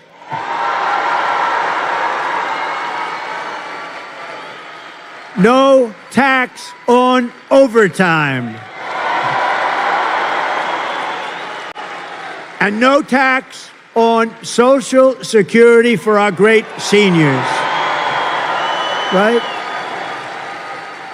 That's a good one, too. That last one's so good. But, you know, look, our seniors were devastated by inflation. They don't get rich by this, but we're going to give them back essentially what they lost. They were destroyed by inflation. Their fixed income, they were destroyed. But also, they worked so hard. This was a young waitress came up to me. How you doing? Well, I'm having problems. The government was after her for tax on tips. I said, oh, you have to pay tax on tips? Who the hell knew that, right? but they do. And very nasty. The government was very nasty. And I said, what do you recommend? They said, it's really unfair. We shouldn't have to pay tax on tips. You know what's going to happen? You're going to end up doing a lot more business, I think. I think you're going to actually end up, but so remember, no tax on tips, no tax on overtime. And with overtime, too. I think that could be a profit-making deal, too, because I think you're going to have a lot more overtime if you do that. Because of that, you're going to end up with a lot more overtime. I used to hate to pay overtime. When I was in the private sectors, they say, oh, I don't want overtime. You know, I shouldn't tell you this. I'd go out and get other people and let them work regular time. It's terrible. I'd say, no, get me 10 other guys. I don't want to have time and a half. I don't want to have. But it'll be great. I mean, it'll be, those three things are great. But our seniors really deserve it because they've been decimated. And the seniors, please vote for Donald Trump, okay? Because they're not doing it for you. They're not doing it for you. Get out and vote, and get all your seniors out to vote. Nah, you're not a senior. Sit down. He's not. He's no senior. He's about 30 years away from being a senior. We're going to take back our auto industry from Michigan, and, you know, it's supposed to be the car capital of the world. I call it the lack of car capital of the world, because when it was called the car capital of the world, it was many years ago. It's the lack of car capital, but we're going to make it again the car capital of the world. We're not going to let them steal your business. And it'll end up being bigger and better and more beautiful and more important than it was at its height. And that was a long time ago. You're going to have a lot of companies move. Right now, China is building a major auto plant in Mexico, actually two of them, among the biggest in the world, and they think they're going to sell their cars into the United States and destroy Michigan and South Carolina and other places that make cars. Not going to happen. And you know why it's not? Because I will put 100% tariff on every car, and it's going to make it impossible to sell their car here. And I'll tell them that the only way that they're going to get rid of that tariff, and it's the only way, is if they build the plant, not in Mexico, but in the United States, and our people operate the plant, okay? And this is going to happen a lot. This is going to happen a lot. You know, Harley Davidson, I was with them at the White House, and I said, how are you doing? I said, good. I said, how do you do in India? Oh, no good. Why? Because they have 200% tariff. I said, so you can't sell with a 200% right now. But they said, if you come in to our country and build a plant, we won't charge you any tariff. You have no tax to pay. And they said, oh, I said, what are you going to do? Well, I don't think so. They did it. I knew they were going to do it. They went in because they were sort of forced to go in. But we're doing the same thing.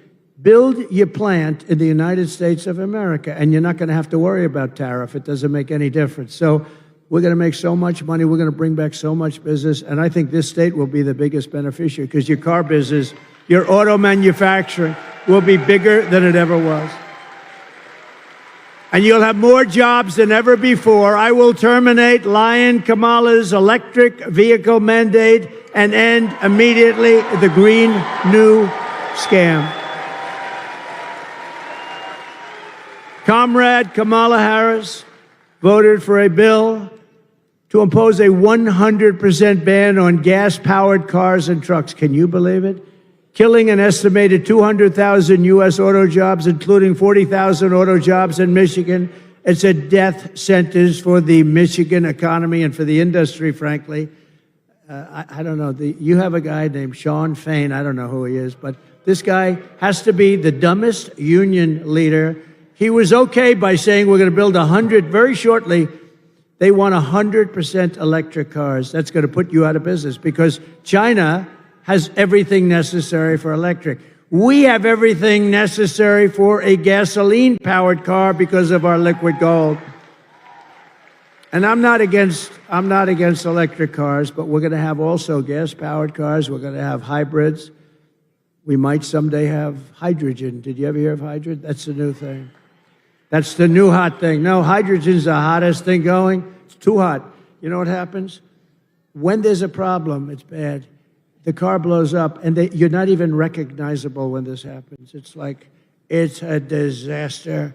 They tell me about, and I say, are there any problems? Well, there's one problem.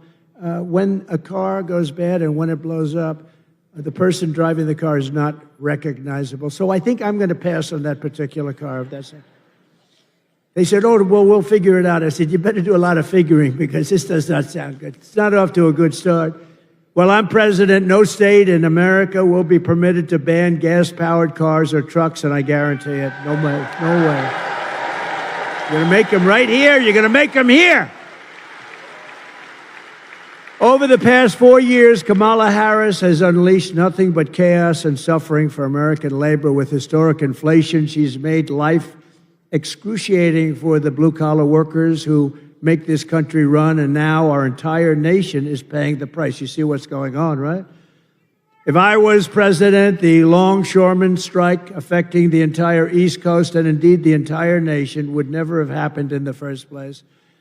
And just so you understand, they were hurt very badly by inflation.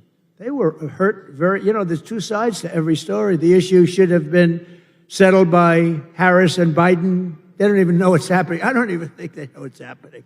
I doubt, Joe, what do you think of the longshoremen strike? What? It's affecting trade. It's affecting half of the country, Joe. Maybe all of the country. I don't know about it. And she won't ask about it. That's why she won't have a news conference. I did one the other day in Wisconsin. It lasted like for 2 hours. They asked me so many questions, the press was exhausted by the time. They were exhausted. I love seeing that. They're just exhausted. They're looking for, gotcha. I got you. If you don't read a big story, that means they didn't get you. They want to get you so badly. They're sick. Look at all of them back there.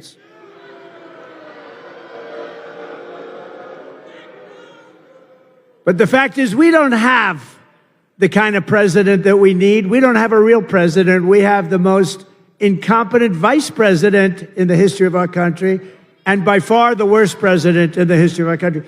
Jimmy Carter, a very nice man. Jimmy Carter is the happiest man. He just celebrated his 100th birthday.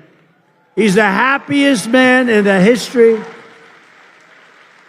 Yeah, I just celebrated 100 years. Just celebrated. His wife passed away, Rosalind, not too long ago. My wife, the great First Lady, went.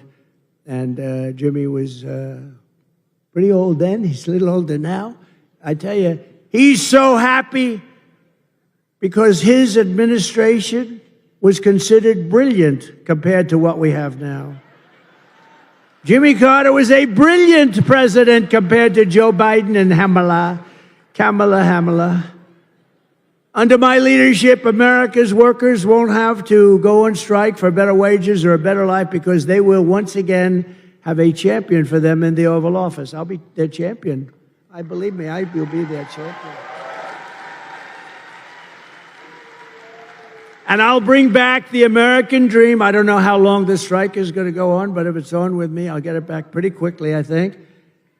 For the longshoremen and all of the other people that have been hurt so badly by inflation. They've been really hurt badly by inflation. No matter what they make. You probably have inflation, real numbers, 50, 60, 70%. Some things went up 100%, 125%. Look at interest rates, though. Seriously. Take a look at interest rates. You want to buy a home. I had 2%. Now it's much more than 10%. Somebody said it's 10%, but you can't get the money. I said, that means it's higher than 10%. That's what that means. The Trump Republican Party is the party of the American worker, and it's also the party of common sense. And it always will be. My pro-worker policies are one of the major reasons why I've been overwhelmingly endorsed by the rank-and-file membership, first time it's ever happened, of the Teamsters, including 62% of the Teamster members in Michigan. Are any of them in this room? Who?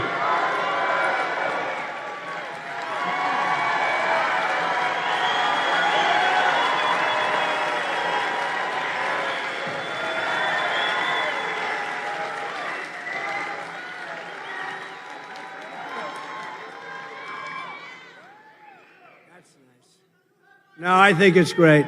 I think it's great. Well, thank you very much. First time it's ever happened. It's great. Now, the leaders aren't going to endorse us. Actually, the 62% are not exactly thrilled because, they say why, but I fully understand. And If you look at the leader of the Teamsters, his name is Sean O'Brien, right? He's a good man. He happens to be a very good man. But Sean Fain, the United Auto Workers, he doesn't know what the hell he's doing. He sold out the auto workers like nobody's ever sold. Within a short period of time, they got a little gain up front, but in 2 years, you won't be making any cars. If I'm not elected, you will not be making any more cars in Michigan. It's all going to be moved over to China and different places, all electric. As we bring back our jobs, we will also restore America's borders with 4 more years for Kamala. She will flood every Michigan small town and Midwestern city with illegal migrants from the most dangerous places on earth. And Michigan will not be Michigan any longer. Would you like to have a couple of million migrants living in your wonderful state? Migrants. She has let in 21 million people during her 3.5 years from prisons and jails, from mental institutions and insane asylums, terrorists at record levels, terrorists. I used to have very strong watch with Terror Watch. People said, that's not nice. I said, it's very nice. It's called intelligent. We had a Terror Watch. In 2019, Border Patrol said we had none. I don't believe that. I think they has to have some. But they actually have us down for 0. The following year, they had us down for 11. We have thousands of terrorists now coming in from Yemen, from all over the world. They're coming in. Not just South America. They're coming in from all over the world. If they wanted to close the border, all the president has to do is say, close the border. I'm the president. Close that border. That's what I did. And the border was closed.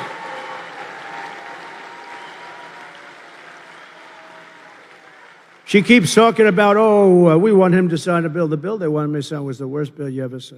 2 million people in. Everybody gets automatic. You're automatically a citizen of our country. The worst bill you've ever seen. And it would have done nothing. It would have hurt. But they use that as a ruse. No, they don't have to use that. All they have to do is say, close the border. They don't need a bill. I didn't have a bill. I closed the border. I said, close the border. Border Patrol, by the way, is fantastic. You know, they want to do their job. ICE wants to do their fantastic. She wants to get rid of ICE. She wants to get rid of ICE. Who's going to go into a nest of MS-13 killers? These ICE guys, they're tough as hell. I've seen it. They're tough, and they love our country, too.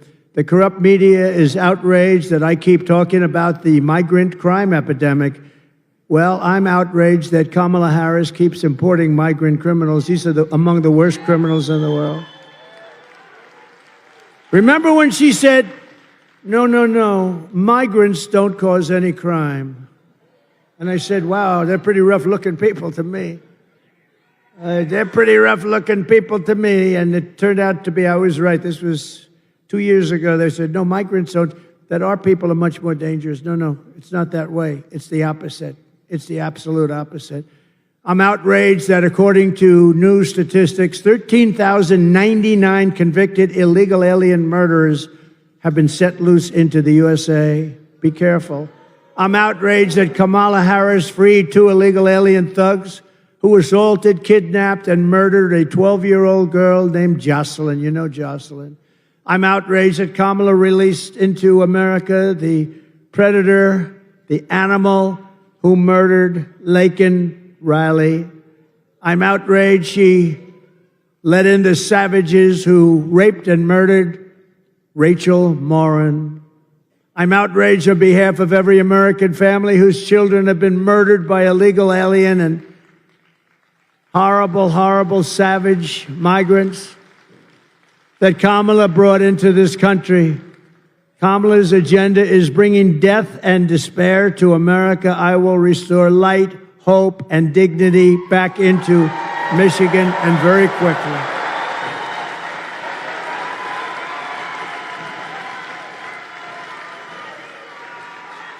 Thank you.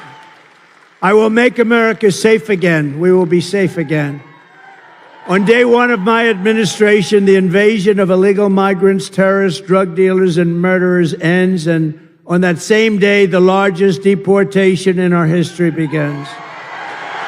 We have no choice. We have no choice. We have no choice. The record was Dwight Eisenhower, who was a moderate president, but he hated to see people pouring into our country illegally, and he has the largest record. It's very strange when you think about it, but Dwight Eisenhower, very, very strongly about borders, because you don't have borders if you don't do this. If you want to see how sick and distorted Kamala Harris's priorities are, just consider FEMA, F-E-M-A. You know what that is, right? The Federal Emergency Management Agency. And you read about now all the time because there's nobody that's handled a hurricane or storm worse than what they're doing right now. Kamala spent all her FEMA money, billions of dollars, on housing for illegal migrants, many of whom should not be in our country, including $1 billion for gift cards for illegal aliens and putting them up in luxury hotels with a gift card to welcome them to America as our veterans are sleeping on the sidewalks below those hotels and they're being walked into luxury hotels. Now we have a horrific disaster in North Carolina, Georgia, South Carolina, Alabama, Tennessee, Florida, and Virginia. That's how big this hurricane was. And the Harris-Biden administration says they don't have any money. They've spent it all on, they spent all of their money. They have almost no money because they spent it all on illegal migrants. How would you like to be a veteran and you've been sleeping opposite the entrance to a luxury hotel and illegal migrants come in and they're going up and occupying the hotel? That's what's happening. They stole the FEMA money just like they stole it from a bank so they could give it to their illegal immigrants that they want to have vote for them this season. You know, they're trying to get them on the voters' roll. We cannot let that happen. This is the worst response in the history of hurricanes. A certain president, I will not name him, destroyed his reputation with Katrina, and this is doing even worse. She's doing worse than he did. Vote for Trump, and we will take care of the American people first. We'll take care of everything.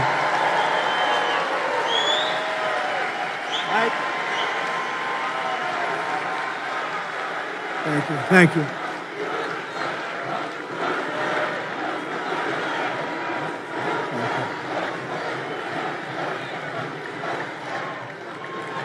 Thank you very much. Now we're going to take care of our country. On top of it all, we just learned that Kamala skipped out on all of her briefings to prepare for hurricanes. She never took a briefing. She wouldn't understand. I don't think she would understand if she did. It did. Think of this. For years, I took the briefings. I mean, I was hoping it wouldn't happen, but you take briefings, you have to be prepared. She's totally unprepared.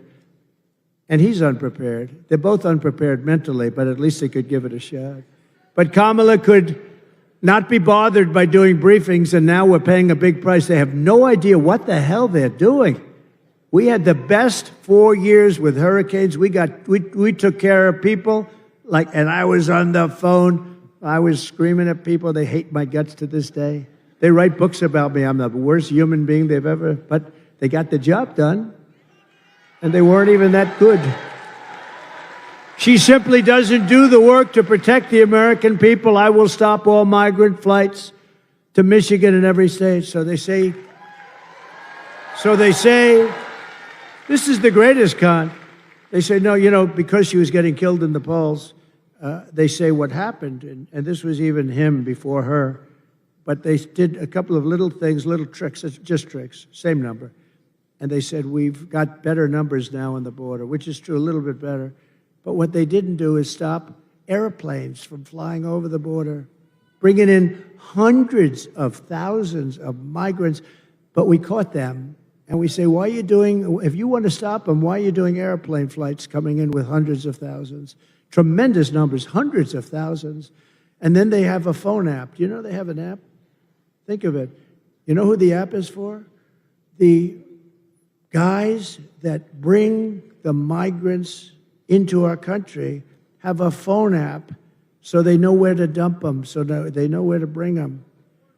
The cartel leaders, the leaders of the cartels who are among the richest people, I believe, in the world, and they deal also in women They trek women through the borders and into our country. That's turned out to be a big business. To a lesser extent, children. Not too many men.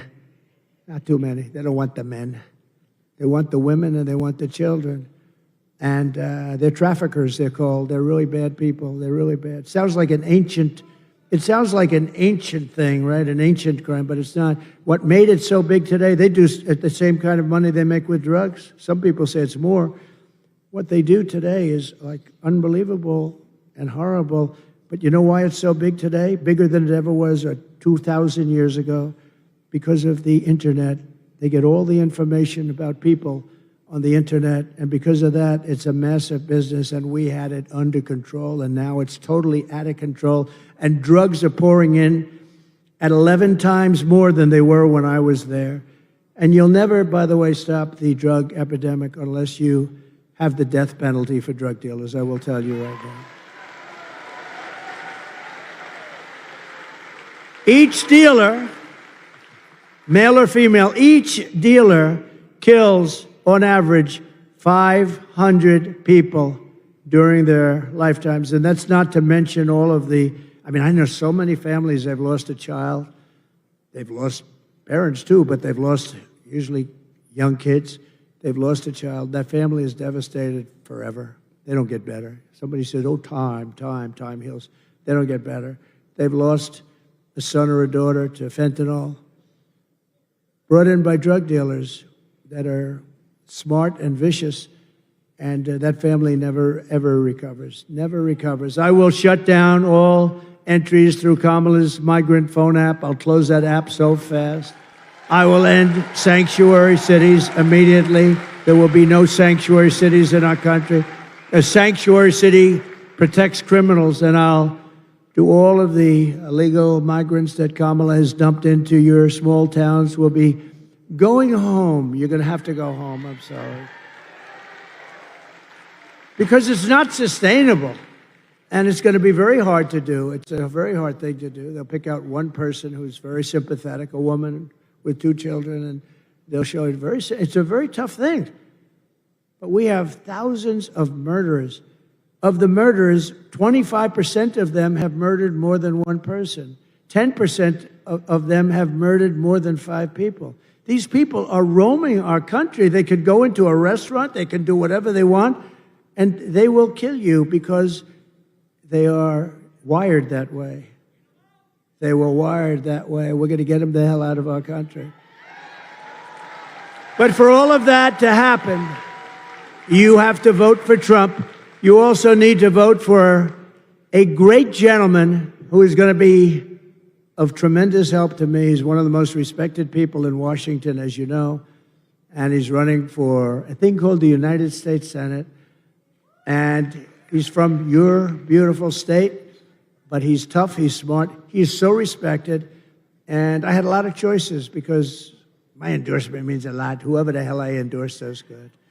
And, I looked at some very good people, and there were very good people, but I know him, and this is a man who's about as smart and tough as you can be. All of the things I told you about with jobs and getting illegal migrants out, all these things are very tough things. He will be an unbelievable advocate, and he'll be a great advocate for Michigan. So I want to bring up Mike Rogers, please, wherever Mike is. Come on up, Mike. Got to vote for him.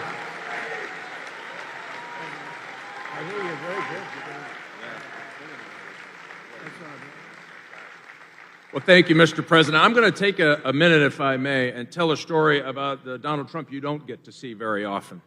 He's been flying all over the country. He's been doing his thing. He comes to Grand Rapids. He invites me to come with him over to Macomb County. I get on the airplane, and my phone starts blowing up, and I look down, and there was another really important, maybe even more important than the presidential election.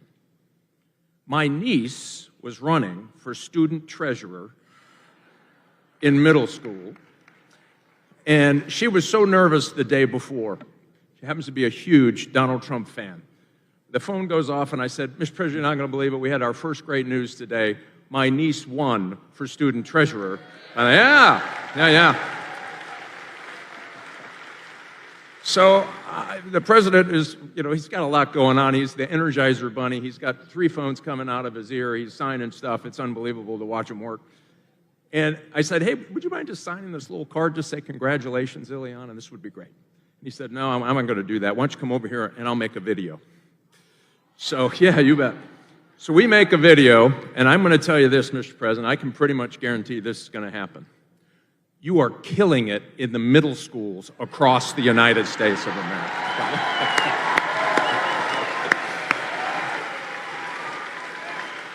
And I do look forward to working with you on all of your agenda to get it done, to keep America safe. And thank you for not giving up on Michigan workers. I'll tell you, those Teamsters right there, they have more common sense amongst those Teamsters right there than in every committee room in Washington, D.C. And I look forward to working with you to make America great again, Mr. President.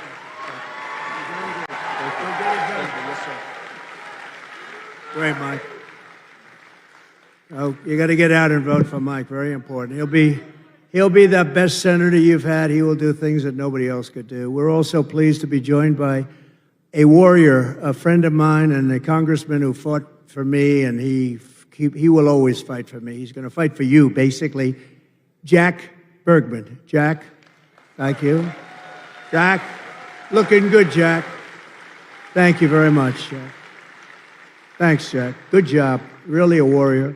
A candidate for Congress who's doing very well. I just looked at some poll. Paul Young. Where's Paul Young? Hi, Paul. That's good. Oh, they like him. Good. Good luck, Paul. And Michigan GOP Chairman, Ambassador Pete Hoekstra, who's been a friend of mine for a long time. I went to Pete. He's a very successful politician, congressman. And then he retired and did other things. He did a great job. Then he became ambassador. He was a great ambassador. I called him. I said, you got to take over the party. I want you. And it wasn't that easy to get him. And he's done a hell of a job. I want to tell you. Thanks, Pete. And are we going to win? We got to win. Yeah, good. Thanks, Pete. Good job. I hear unbelievable job. So Kamala is the worst vice president, according to many, in the history of our country. And here are the facts. She wants to open borders, totally open borders, keep them open. If she gets in, you'll have 200 million people in here along with you, not 21 million that they let in already. She will deliver even more catastrophic inflation. She was an original creator of defund the police. Defund the police. Anybody that wants to defund the police is not qualified to be the President of the United States. No, because it shows you're a radical left lunatic. I mean, when you want to defund the police, it shows what are you going to do? We're not going to have police. Oh, let's not have police. I'm being robbed. They want to send a social worker over to talk to the people that are robbing. These people are crazy. Kamala Harris vowed to abolish ICE. She supports free health care for illegal aliens. She wants mass amnesty and citizenship for all aliens. And she wants them for illegal or legal. I said, you want them for, yes, we're on for. She's crazy. She says she must not utter the words. Nobody is allowed to utter the words illegal alien or radical Islamic terrorist. She lost more than, to me, the worst thing. She lost more than 325,000 migrant children, many of whom have been trafficked and raped. Think of it, 320, that's like taking Yankee Stadium and filling it up like 10 times, 15. Who the hell knows? Nobody's ever seen anything like it. 325,000 children are gone, probably never to see their parents again. Illegal migrant children. They're either dead or they're sex slaves or slaves of some kind. As California Attorney General, she redefined child sex trafficking, assault with a deadly weapon, and rape of an unconscious person as a non-violent crime.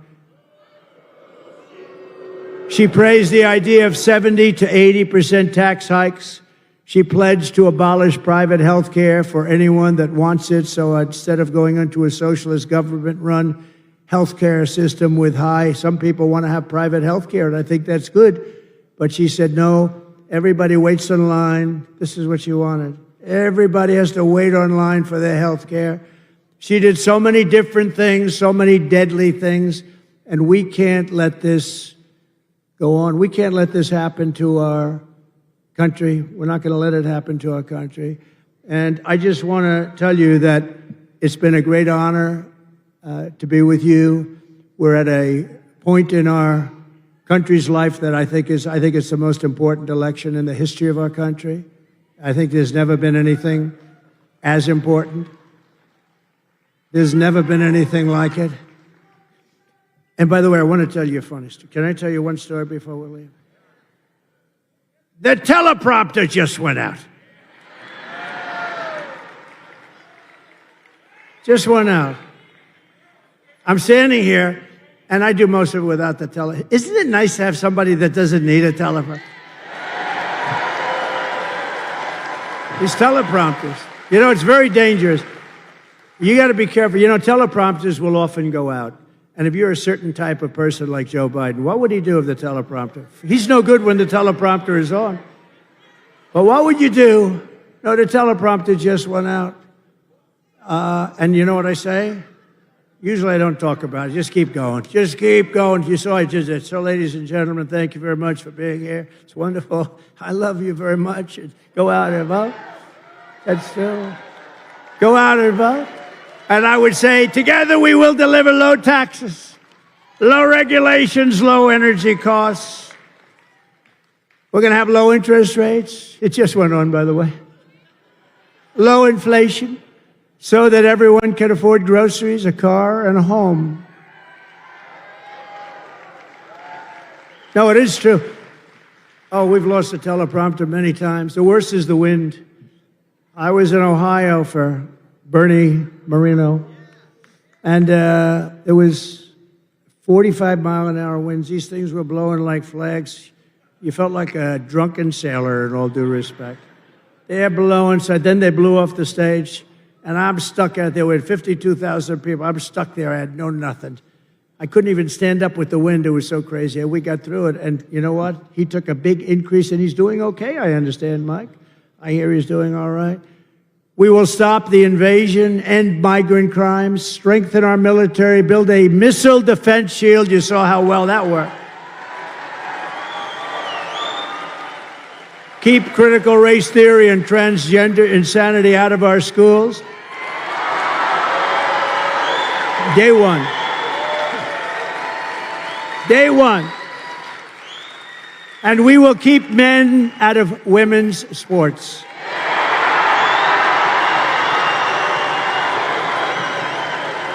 So crazy.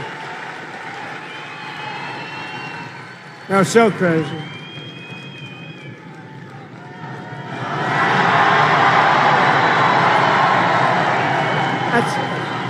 That's interesting. Thank you very much. They actually have the best seat. I had to give the Teamsters the best location today because I'm so happy with them. It's never happened before. I don't think it's ever happened, right? Never happened. Look at the great seats. But we will defend the Second Amendment, protect religious liberty, restore free speech, and we will secure our elections. Everyone will prosper, every family will thrive, and every day will be filled with opportunity and hope. But for that to happen, we must defeat Kamala Harris, Lion Kamala, and we must stop her country-destroying liberal agenda once and for all. You know, I call her Lion Kamala. She worked at McDonald's. I watched her being interviewed. People were crying. It was so sad. Yes, I grew up working at McDonald's over the French fry counter. Oh. She never worked there. It was a lie. She's lying, Kamala. She never worked there. Somebody went, some good reporter back there, actually. They didn't want to actually report the story, but we found out about it because they don't like to report. You don't hear that much about it. You know what's beautiful about that one? It's so simple. It's not like complex. We don't have to go through the history of it. She said, I worked at McDonald's. It was a tough job. She said she worked over the French fries. You know, it's probably not so nice if it's 200 degrees out, right? Probably not so nice. It turned out to be a lie. It's all a big lie. She's not qualified to be the president. She can't answer a question. She doesn't do any interviews. And even the radical left liberal lunatics, some of which are there, I know some of them very well, but even those people are angry with her because it's not, you got to test, you got to be tested, you got to be tested. And he's not going to do any more. I tell you what, they're going to have a combination. They'll never speak to the press again, which is maybe that's okay. Remember, early voting is beginning in just a couple of days. You must get out and you must vote. We want a landslide that's too big to rig.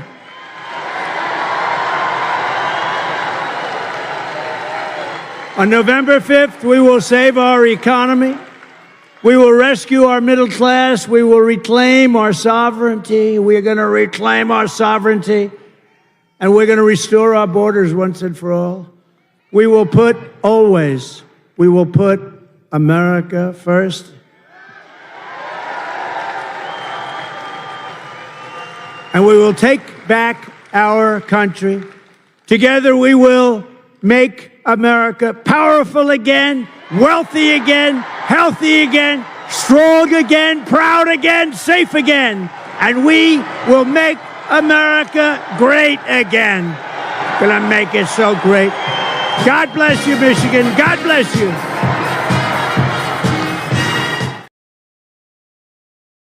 Had to jump real quick there because the music stopped because he kind of dove into that ending. Usually he takes it a little bit easy and doesn't just go right into it that fast. But in any event, good speech, timing. Now I have to tell you, I'm going to apologize now in advance. It is 4:43. We're watching Trump get ready. I'm going to acknowledge the super chats, which were amazing. And then I have to jump pretty quick. But I have to jump for a very good reason, just not to leave you guys hanging. I have a 5 o'clock interview that I've got to record with the people from Samaritan's Purse. So I have a good reason why I have to jump. So I can play that tonight at the prayer night. Hope you guys can stop in and take a listen. And I'm going to basically acknowledge everybody right now pretty quick and then jump on this interview. So, I guess Trump's just going to stand there and dance. Oh, he's just standing there. Oh, gosh, that's too funny. Secret Service must be losing it right about now, going, get off the stage. Get off the stage. He loves people. He absolutely loves people. You can tell the difference right there between he and Kamala. Kamala would have put her head down and just sprinted off the stage at this point. But he's loving people. Absolutely loving people. Look at that. Just, he knows. He's got it. Just as long as they don't cheat. He's got this. Go ahead, do your last dance here before you leave. Go ahead. Love it. Love it. I love how he acknowledges everybody. Kamala doesn't do that. You guys gotta vote. You gotta vote. I don't like turning off until he actually is safely off the stage. I'm sure I probably feel like those guys in the suits right in front of him. Come on, man. Acknowledge, salute, and then leave, please. We don't want anything happening to this man. Nothing can happen to this man. Guard him. God, please bless him. He's pumped. He's ready. He's ready. I'm ready. You're ready. All right, everybody. Let me go ahead and begin talking to you about these super chats. Fantastic. Amazing. First off, let me see if I can get to all the way back over here. Anne-Marie Naples. Oh, this was Terry Crabtree. Terry Crabtree, this is for Samaritan's Purse. Thank you very much. That's why I've got to jump. I got to record that interview. Thank you very much. What do we got here? This is from Mike McCarthy. God bless Trump and DeSantis. I'm very proud of these two guys as well as Vance. Yes, absolutely. This, I think, was from Anne-Marie Naples, her first one from New Hampshire, with love to the hurricane victims. Absolutely. Thank you very much, Anne-Marie. The yellow ones I get down below. Art Akuto. Thank you very, very much, Art. Let me see if there's another one I need to get to here before I... Oh, wow. Oops. Yeah, there's a... Get back over there. All right. So this one is from Q, my buddy Q. Rick Wally, God bless you, Barry. May this money help the hurricane. But yes, I understand what you're saying. Thank you very much as well. Let's see what here. This stuff is jumping all around. Terry, oh, that was the first one. It's not playing well with others here right now. 1 second. This one here. That was the Q one. Bear with me. Why things aren't working the way they're supposed to. All right, Anne Marie Naples again. Donations for Samaritan Purse. Thank you very much. And let me get to the rest. Mamma Mia. I'm going to have to just say thank you. I can't read the actual quote at this point because I'm backed up. Mamma Mia, please go to FEMA website. Look at what their goal. Yeah, the goals are DEI. Pamela Bates, thank you. Barry, we need this Discord server link. I think Ashley or SB can help you out with that. Darth Gable, they want the lithium in Chimney Rock. Mr. Mike, I love your channel, Barry. Just hope this information gets out to a lot of the media, hopefully even Fox News. They're all fake, including Fox. I can't stand what they've been doing. CCP arrests citizens that tried to help in disaster. Thank you very much, FX. William Flanagan, thank you. Ontario Hydro 1 is sending crews down to help restore the power lines. Awesome. 5150 Prepper. Barry, remember the stadium during Katrina? Yep, I remember that. George Barnes, thank you. Love your channel. Thank you for watching. Chris, thanks, Barry, Robin, Ashley, and the rest of the moderators, too. And the Trump pup Midas, thank you very much, Chris. Katzen, Roche, I lost my home in Cedar Key. Oh, I'm sorry to hear that. So very sorry to hear that. That sucks. Chai Bear, it's not much, Barry. No, never apologize. Never apologize. It means the same as everything else. Mr. Mike Barry, what happens if the Biden-Waltz administration decides to take over the current administration? That's 1776 all over again, wouldn't it? Arizona guy, how are you doing? Hey, Barry, God bless America. Florida will assist. Americans are strong. Yes, I believe that as well. Jaime Fabio, thank you. Rick Parshall, did I miss the podcast on Act Blue? Not yet. Original Ironic, thank you. Hip H Patsy, thank you, Barry. And Robin, love your channel. Thank you, Miss Patsy. Kimberly Woolbright, thank you. God will be our neighbors, be with our neighbors. Please, Barry, please send us a Samaritan's Purse. R. Stacy, thank you, Barry. I'm a professional guitarist, bassist for over 30 years. My brother of a professional drummer. We are writing a song for you. All right, I'm in. Let's hear it. Brigitte, Barry, for Samaritan's Purse. Wish I could do more. Thank you. Christopher Smock, Barry, God bless you. Use this to save our Southern American souls and lives. Thank you, Barry, for donating to Samaritan's Purse. Wish I could do more. Please don't ever apologize. Thank you, Terry. Brad Crane, our government isn't helping these people. Here's another 10. Y'all in my prayers. No Name, thank you. Pets for Trump. Rainy Day Lady, God bless America. God bless President Trump. Thank you. No Name again. My dog is smarter than Democrats. Look at her hat. I see the hat icon. Original Ironic, Trump, he's a man. If he can't do it, we become a Maristan. Time for Guy Fawkes night, No Name. You have to explain that to some people in the chat. Sue P. Where'd that go? Sue P. Can't afford to send. Don't ever apologize. Thank you very much. God knows. Miss Chris, one of our own moderators. Thank you very much. Ruth McCurdy, prayers to hurricane victims. Thanks, Barry, for giving me a safe way to donate. You're a true patriot. Art Akudo, I mentioned earlier, but thanks again. Randy. And things are so bad in California. I'm sorry for that, man. It sucks. My department is begging me to come out of retirement. Wow. Do I have this? That's it. And Nicholas Lemonakis, thank you and God bless for you. All right, guys. Everybody, thanks for tuning in. Got to jump and take this. Real quick, though, I did open it up again. If you guys want to go ahead and give it a shot, go ahead and click enter to win at fanfareshop.org for if you guys want to win a hoodie. Sorry if I'm quick because I got to jump on this interview. Everything that's going on up in North Carolina is really got time sensitive. They're so busy, and I'm just happy I get to sit and talk with some people from Samaritan's Purse. So let me get out of here and talk to them. Thank you.